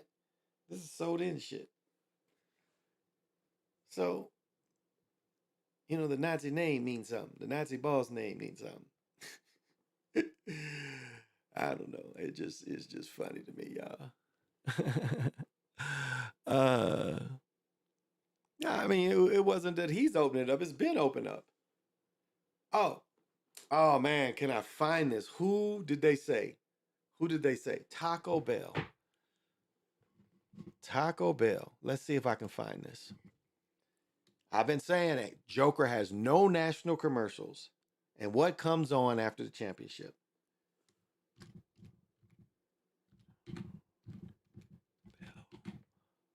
Let me see.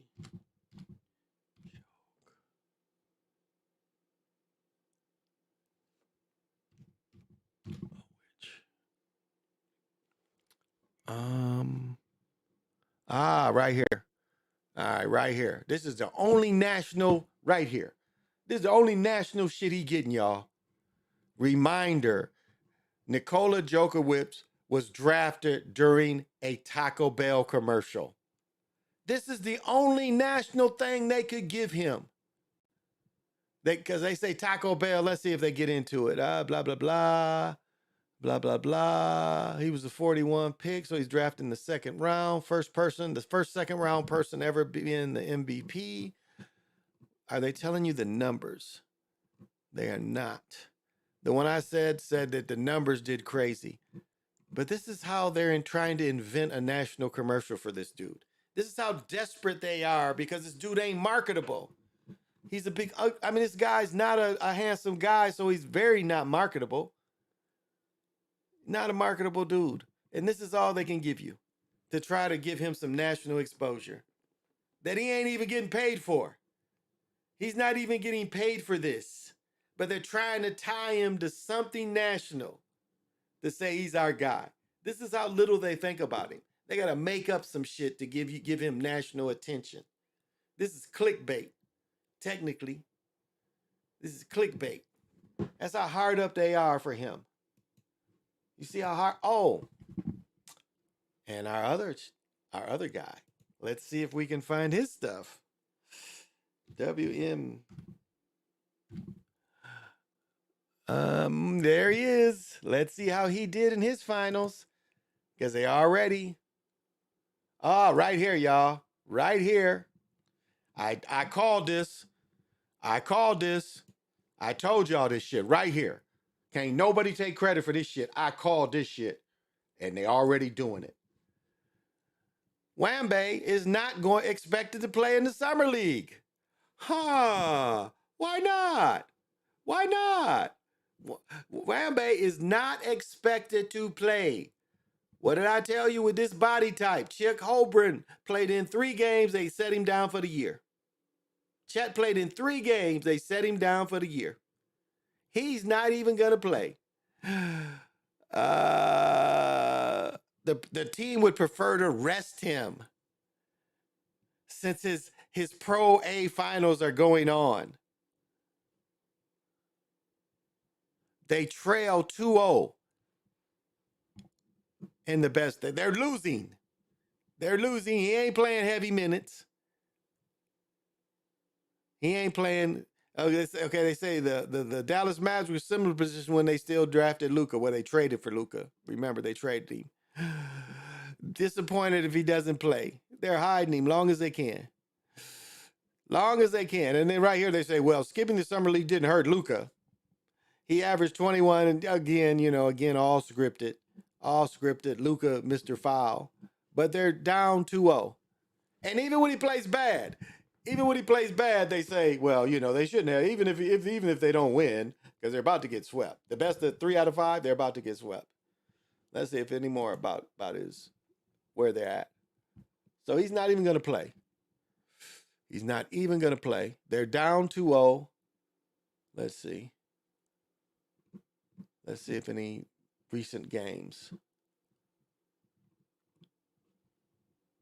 Let's see any recent games. Wemby, don't care.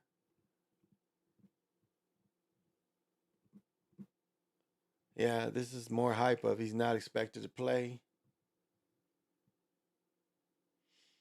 And it's funny, even in the losses, even in the 2 losses, this right here says Victor Wemby poster in the final.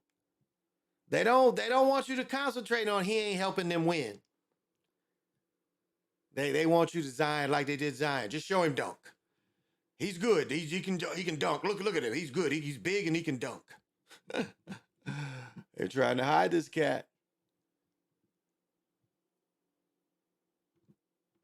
They hiding this cat, y'all. And that's what they did to Ben Simmons. That's why Ben Simmons went to LSU when LSU wasn't really competing, to hide him. So he didn't have to play in them big time games and they could just give him hype. And I'm sitting there thinking, this dude ain't doing nothing. Watching these games like, this guy ain't doing nothing. The team, like he's not dominating anything.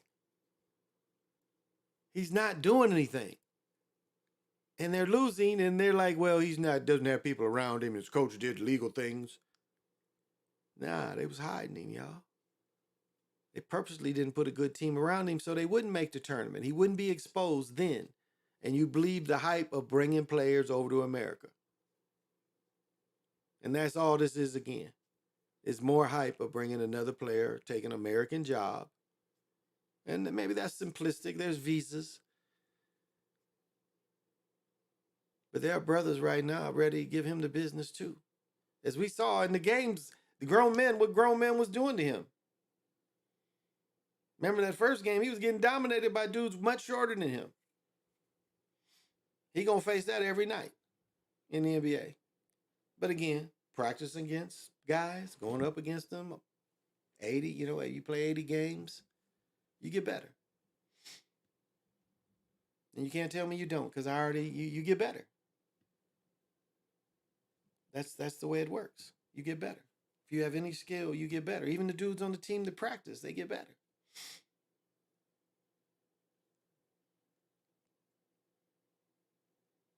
So to say that there's no potential, I'm not blind. But I'm saying there's nothing special what they're making him. He's not going to have the impact that they're trying to tell you he's going to have, to be highlighted as much as he's highlighted. When we just went through Chet Holmgren. This is Chet Holmgren point 2. And I think Chet Holmgren is going to be a much better defender. And I would be surprised if he plays this season. Because they didn't play Chet at all for a sprained ankle. And I would not be surprised because remember, Ben Simmons did not play his rookie year, He sat out the whole year. Man, I know, Griffin did too. It's others that did too. But I'm calling right now, he don't even play this year. And the team down there They're gonna get rid of Pop, the Army intelligence basketball coach. That was the perfect guy to bring all these foreigners over. And NBA shows you they don't care. They'll lose money to hype these foreigners, as they did with the Spurs. They said, okay, we know if we push the Spurs, this small market team, and these foreigners, we need that to be the guy. Because they do want to break. The NFL wants to make the NFL national, because they're putting the team in England. If you don't think they are, they are. They were close to making the Jaguars go there. The problem they're still facing is the time. And, like, where does the team live? Because it's hard with that kind of travel. And if you have 3 games, between games, you damn sure ain't flying back to London if you got, that's going to be hard on them. If you got like 1 in London and 2 in America, and then 1 in London and 3 in, it's right now logistics wise. And I know I was part of, again, I tried a lot of different things. And we were trying to it was a type of world basketball league. We really were trying to put together, where all these countries we were trying to put in a league. And it was a logistics nightmare. I'm trying to even remember because I tried to put a semi-pro team in Battle Creek. I was the first one to try. And all it really required was a couple hundred down and buy the clocks. You had to buy the time, your shot clocks. That was it. I had a gym, I had everything. And didn't have enough other teams. Didn't have enough other teams to have a league. So that came about through that guy. The guy that was trying to hook me up with that, he said, hey, I see you're serious. He said, we're trying to put this other thing together. Would you like to try? I said, because I told him, again, I had the facility. I had the backing of the city. And yeah, we was trying to take it to the world. And I'm trying to think. It wasn't 6'5" and under. It was just regular hooping, I think. That was so long ago. But that was the problem, was trying to figure out logistics of bringing these teams from around the world and trying to play, and how many games played where. So I know England, but despite that, that's what they want to do. And they want to take like a NBA, they want to have NBA, like they want to do NBA, they want to take NBA teams and put them in tournaments in Europe. That's one of their goals too. That's why they want to have a mid-season tournament, because they're going to do something like have the mid-season tournament and then take that mid-season tournament and let them play in a tournament in Europe. That is what the overall goal is. And then let that team come back. It'll keep its record and come back to compete for the rest of the NBA. But that is what the preseason thing wants to do. So you don't have just the FIBA, championships where you gotta, you got these teams that play together already, or we do have the national teams, but that's what they want to do. So look, it's going to be a team in London very soon. Already there's 6 to 8 games. Remember, Wembley Stadium holds 100,000 people. Now they want to have a team in Mexico, but it's so unsteady down there that remember what they just did. They tried to have a game down there. They fucked the field up. They had to cancel the game. Remember this past season? I think it was this past season. They wanted to have a game in Mexico, but they couldn't because the field was fucked up, if you remember. So they want to expand like that. They want to expand to get more of that world market. And then the same thing, they want to take teams over to Japan and let a tournament of American teams play over in Japan tournaments. Because the NBA over there, or the semi-pro over there is just like the rest of the world. It's tournament basketball. I mean, yes, you have leagues, but you have leagues of tournaments. And that's why I don't understand why the NBA is so scared to just have if they're really real of having a open tournament in the beginning of the season, why don't they just do what the NCAA did? I thought that for years. I'm like, that makes no sense to me. So why not let all 32 teams just play for an open tournament? One loss and you're out. I mean, that would almost seem, but it's like, again, it breaks what they've been doing. I think I have to say, Adam Silver looks like he's going to move towards that. That's coming because they see how much people love March Madness, and they want to tap into that. Because right now, again, what we just saw, nobody cares for. Nobody cares for what we just saw. Because it just wasn't believable basketball. Like a lot of people came back and said anybody out of the West could have beat the Heat. His article saying anybody, LeBron and Anthony Davis would have beat the Heat like they did a few years ago in the bubble, which I showed you is just so fake and phony, which all of it is. So you have to understand, if that's fake and phony in the bubble, all of it's fake and phony. And yes, you still have to hustle and get in shape. It's just like wrestling, just like football. You got to be able to take the falls. You got to be able to take the tackles. That's a fact. If you throw me off, you throw me off the barbed wire until the table, I got to be able to take that shit. I know the table's going to break, and so it's going to break my fall, and I'm going to be all right. But I got to be able to take that. Got to be able to breathe right so it don't knock the wind out of me. If he grabs me and suplex me, I know how to breathe. I know how to move with it. So I take less of the hit. And football is no different. There are times where they purposely hurt people. And if I pointed out what Gale Sayers was purposely hurt, I could pull that up and show you the hit. Purposely hurt. Purposely had both his knees destroyed. I don't know if he wouldn't take the fix. It's hard to say why they hurt him. Again, no one wants his number. They didn't push his number. His first 5 years, all pro, 5 years. He's the most explosive man in the history of football. In his rookie year, his average. Now, maybe it was just his rookie year. His rookie year, every 5 times he touched the ball, he scored. No one is close to that. He played a season where the fifth carry during his rookie season, he scored. That will never be duplicated. And they got more games. But there will never be duplicated where another player, every 5 times they touch the ball, is the score for the whole season. Do that every game. And he only played 12 games. No one will ever equal that. Youngest person ever put in the Hall of Fame, which, okay, you took away his career. I think he made pension still. I think he played long enough to still make pension. Because they actually, when he was hurt, he played. No, he said he played in 100 games, but he played a couple games where he just didn't have it.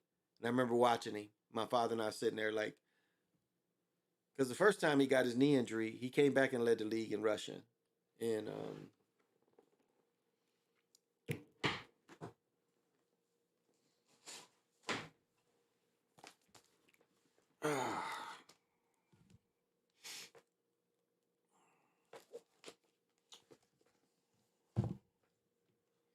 he led the league in rushing as a rookie with 1,231 yards on 229 attempts.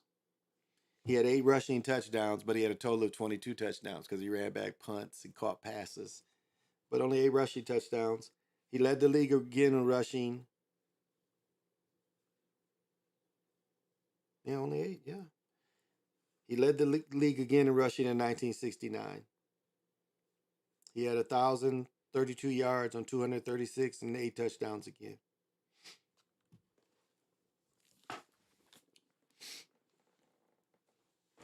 And again, his energy is not carried through the NFL. His number was killed when he was injured. No one else, carried that number. Trying to think of modern players 40. No one. They did kill that energy. Like I had a friend.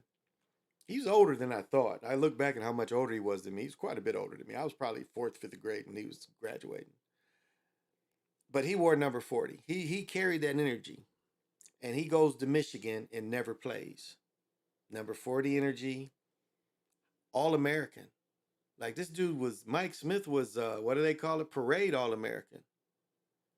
He was a parade All-American out of Kalamazoo Hackett. Went to Michigan. Played one game. Got one touchdown. It was on like the 2-yard line they put him in so he could get him a touchdown. They even tried to make him a DB. And, Butch Wolford. There was some NFL players that came through, but like, there were other schools he probably should have went to. But it was just, I always thought, wow, they wanted to really kill that 40 energy. And he was the 40, he wore 40 because of Gale Sayers. This guy, had a hell of a high school career. This whole story is interesting. Again, he went to prison like White Boy Rick. He went to prison for 16, no, he got caught with 4 keys. He was cool. He was working for Fago. And one of the dudes, like on his route that he would take sodas to, he'd sell dude Coke. And the Fago dude at the store gets busted. And he's like, well, I can get a big guy. And my friend wasn't necessarily a big guy, but he knew everybody. And so, dude he'd been doing business with, says he wants 4 keys. Hey, he goes, to his guys and say, hey, I got somebody, that needs 4 keys. And, they record him and got him, bust him. So he gets that life without parole. And then 2 weeks later, I'll tell the whole story. 2 weeks later, his wife got $250,000. I know that for a fact too. They was like, everything's gonna be taken care of. When you run out of this, call us. And he never told. He did 16 years, and then they finally let him out and said it was inhumane. Because it was like you had over 390 grams. They gave you life without parole. And he never talked. And I've told this story before. He started reffing with us. And then he started working at a factory, one of his Michigan alumni. And now he is in the breadbasket of Michigan. He's been out long as I've been here. So he's been out 17, 18 years now.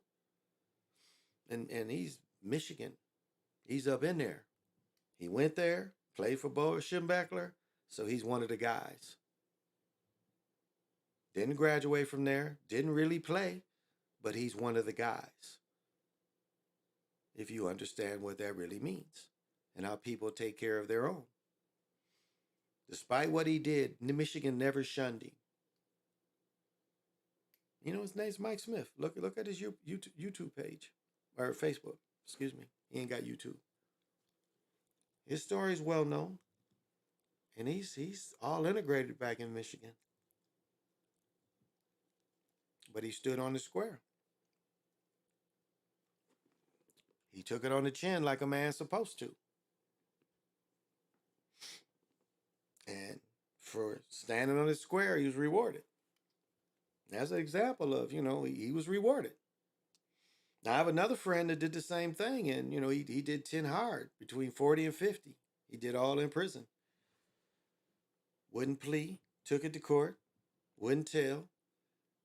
The guy they was going after, the same dude that told too. The same dude that that turned him in was a Fed, turned the guy they wanted.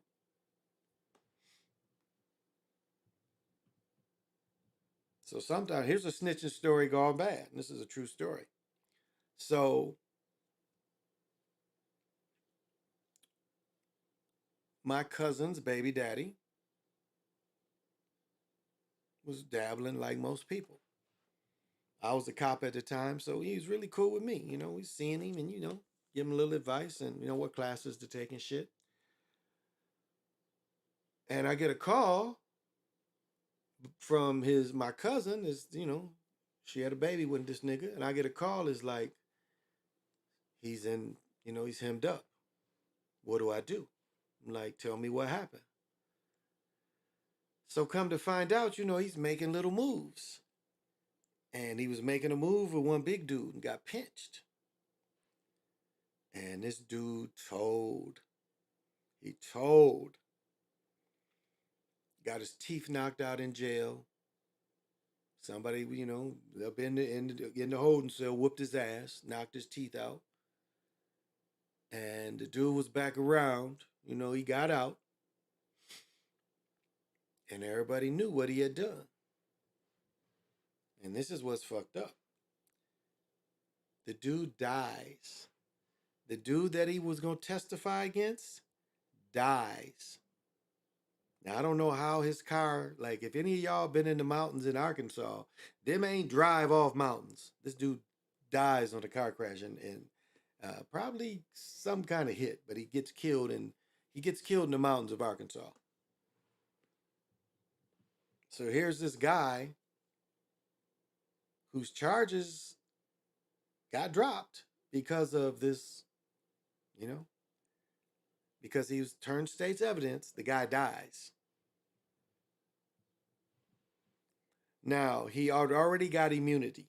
I'll say that. He had already got immunity, but then again, it's like he's put it back out in the streets. And he left town. He ended up leaving town. He ended up going down to Atlanta. And that's where he is to this day. But that's how snitching, luckily, they didn't kill him before he went to Atlanta. Because the Fed, the cops don't need you. They put you out to pasture, baby. They ain't protecting you out in them streets. And everybody know you done told. And even though the dude was dead, everybody knew he told. So you got to consider things. Gave you 2 stories of, where one dude had, he took it on the chin. Yeah, it's a lot of time to eat. Definitely. And you can't get that time back, but for not telling and landing on your feet ain't bad either. Not telling and landing on your feet is a good thing. RG3. Oh, okay. Thanks for the hat. Hey, James Gant, what is happening? We get some sound. And I know you got to have. Got to have vision. Yeah, RG3. Sadly, yeah. RG3, sadly. Yeah, definitely. RG3. Remember, RG3 sprained his knee. Sprained his knee before the playoff game. I think it was with Seattle. And then he gets hurt because Schottenheimer was about to be fired. Was it Schottenheimer? Wasn't it? Damn, what time is this? About to get in daylight? God damn. Oh, shit. Yeah, it's about to be daylight. I might take my punk. I don't know. I got to look at the air quality. But yeah, RG3 was purposely hurt. I'll tell you, like a worse study, and I don't even know if we can get film on this, but where they really tried to hurt him, let me tell you where they really tried to hurt RG3. They really tried to hurt him when he went to Dallas. Was it Dallas? No, he went to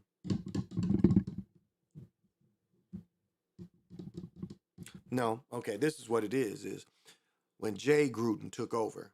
Jay Gruden never liked RG3 because he didn't like RG3's relationship with the owner.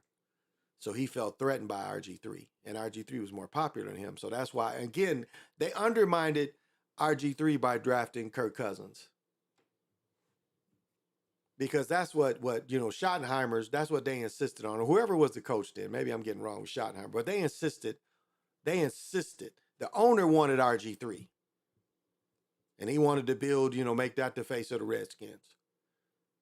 And he gave in, again, not really understanding power and really what he was doing. He was undercutting RG3 by bringing Kirk Cousins in.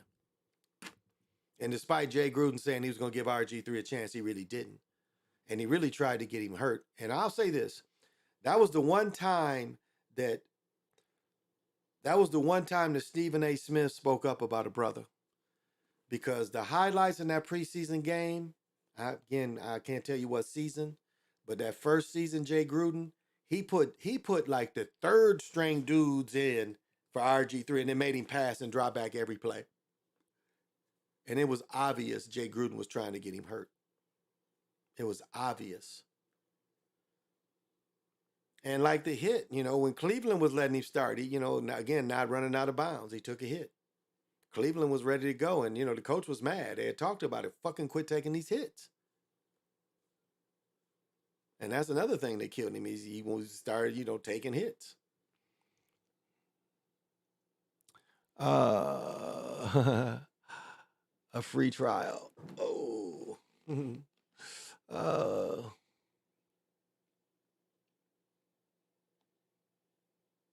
Strahan. I don't think Strahan was the coach. Oh, okay. You can give me a free trial. Okay. I don't know. You have to email me.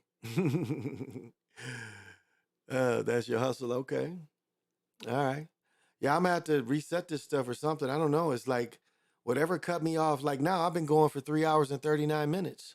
Something literally, it's not my service. Something like whatever happened, it happened to my phone at the same time. Whatever stopped my first time when I came on,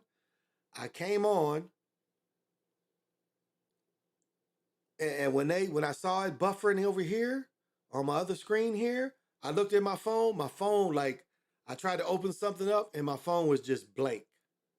Like my phone was just blank. So something, they sent some kind of signal that affected the whole system. So now they let me blab for damn near 4 hours. It's 5:30 in the morning here. I'm about to get off. My email is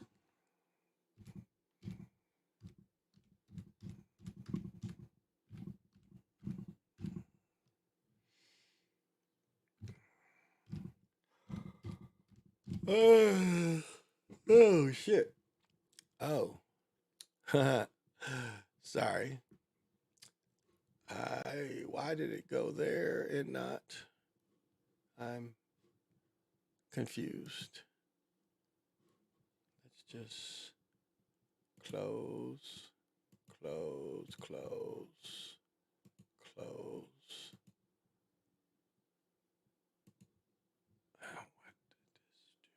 Let's close this. Oh, how did that get up there? It's got to be from my music. That is very strange. Oh, right here. Okay. I'm not promising I'm gonna buy that shit, but I'll check it out.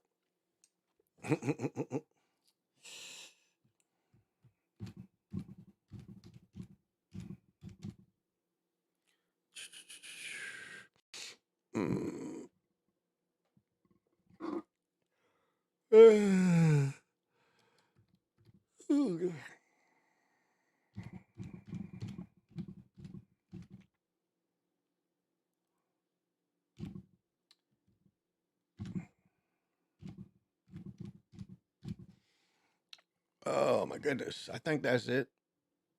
It's supposed to be Eagle are the bomb. That's my email. That's one of them. But I think I'm going to have to go because I got to take a shit, and a devilish shit at that. So, what is tomorrow? Thursday? Yeah, we'll be back tomorrow.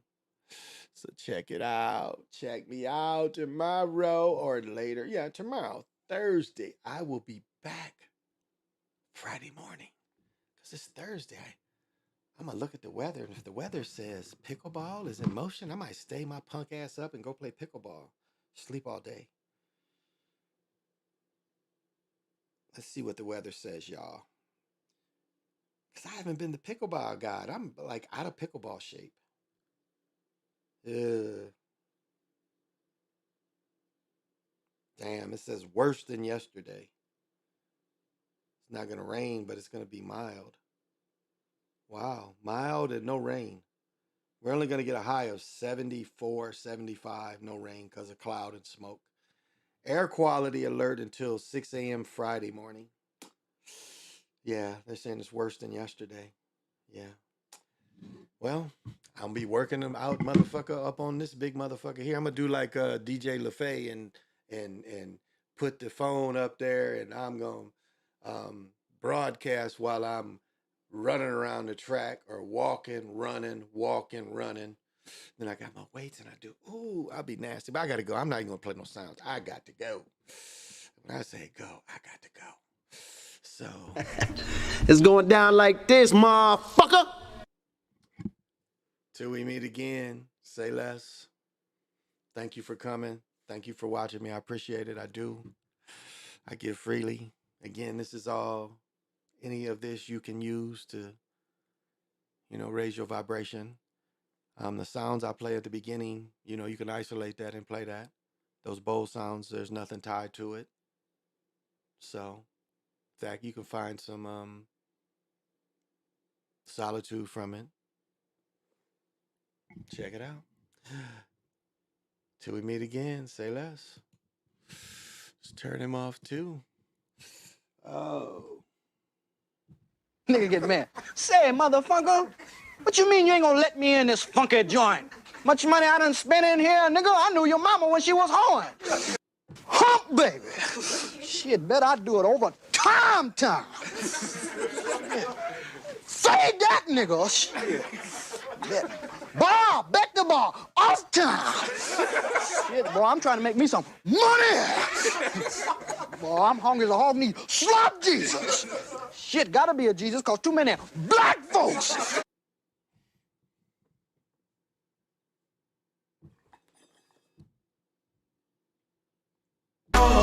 This ain't loud enough. I'm still trying. This ain't loud enough. This ain't loud enough. This ain't loud enough. I just left a light in this bitch. This ain't. I just.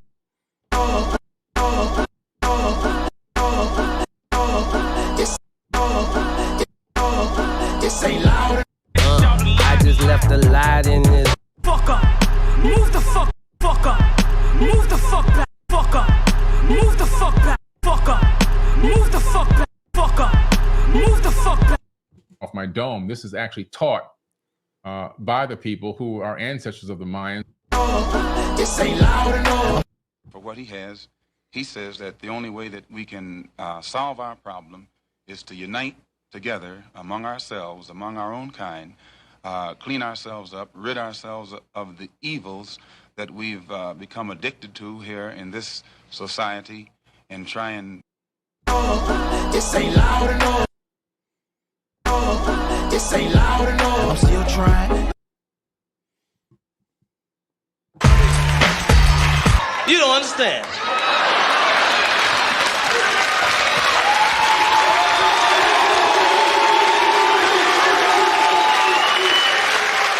I ain't scared of you motherfuckers. It's cool enough just being cool, like I am, chilling. Yes, he destroy black boys. If you destroy him as a boy, he'll never become a man. Group of you together, you never can tell who's who.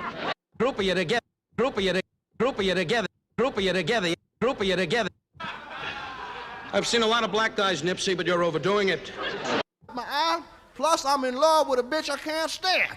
My eye, plus I'm in love with a bitch I can't stand. My eye, plus I'm in love with a bitch I can't stand.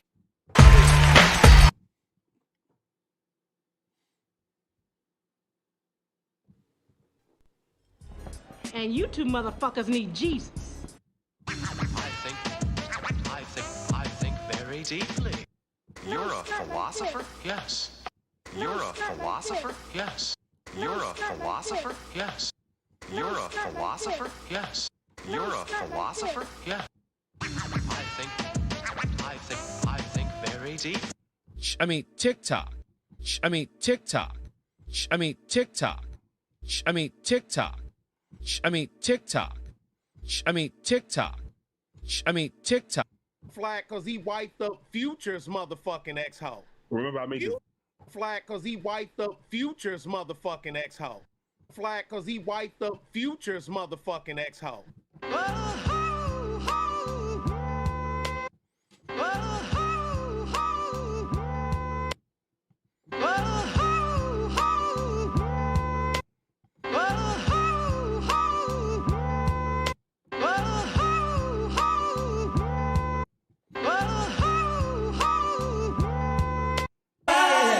Dance with me. Dance with me. Dance with me.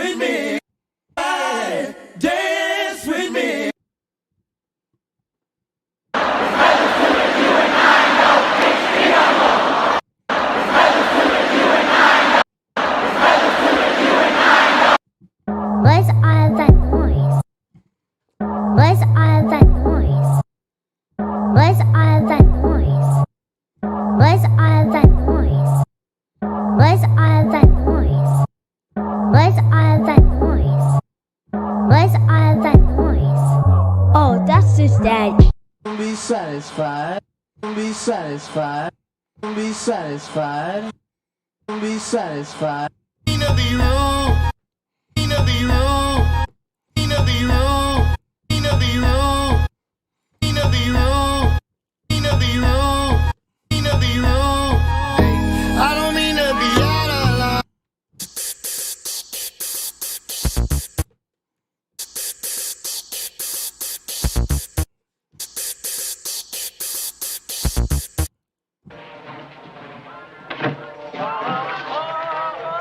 What the hell you want here, hunky? Your lines are still open. Oh shit, you can get it, nigga. You wanna get it? The Chinese platform, you already know they don't give a fuck about your black ass. The Chinese platform, you already know they don't give a fuck about your black ass. And Used to snort cocaine, now I beam for the check. Used to snort cocaine, now I beam for the check. Used to snort cocaine, now I beam for the check. Used to snort cocaine, now I beam for the check. Used to snort cocaine, now I beam for the check. Used to snort cocaine, now I beam for the check. Used to snort cocaine, now I beam for the check. Yo, baby, I got all the dope. I think we OD'd. The dope what? It all breaks down to what does this mean to me? What does this event mean to me? How does this event affect my thinking? Affect my way of life? OD'd. I hit the loop juice. I hit the loop juice. I hit the loop juice. I hit the loop juice. I hit the loop juice. I hit the loop juice. I hit the loop juice. I hit the loop juice. I hit the loop juice. It pulls up in the heavy. I'm a walking. Heavy. I'm a walking. Heavy. I'm a walking. Heavy. I'm a walking. Heavy. I'm a walking. Heavy. I'm a walking. Heavy. I'm a walking. Heavy, I'm a walking dead man is what they call me when I'm coming. Got the I just be shopping and shit. You know, drinking and shit. Do a little smoking and shit. I'm legendary in this motherfucker. I'm legendary in this motherfucker. I'm legendary in this motherfucker. do that dance, baby, do that dance, do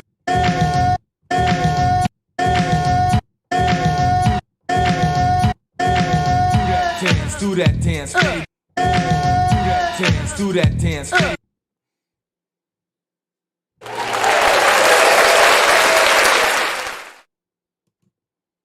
Thanks for listening. Till we meet again. Say less. Almost 4 hours. I've given freely. I had fun, y'all. Thank you.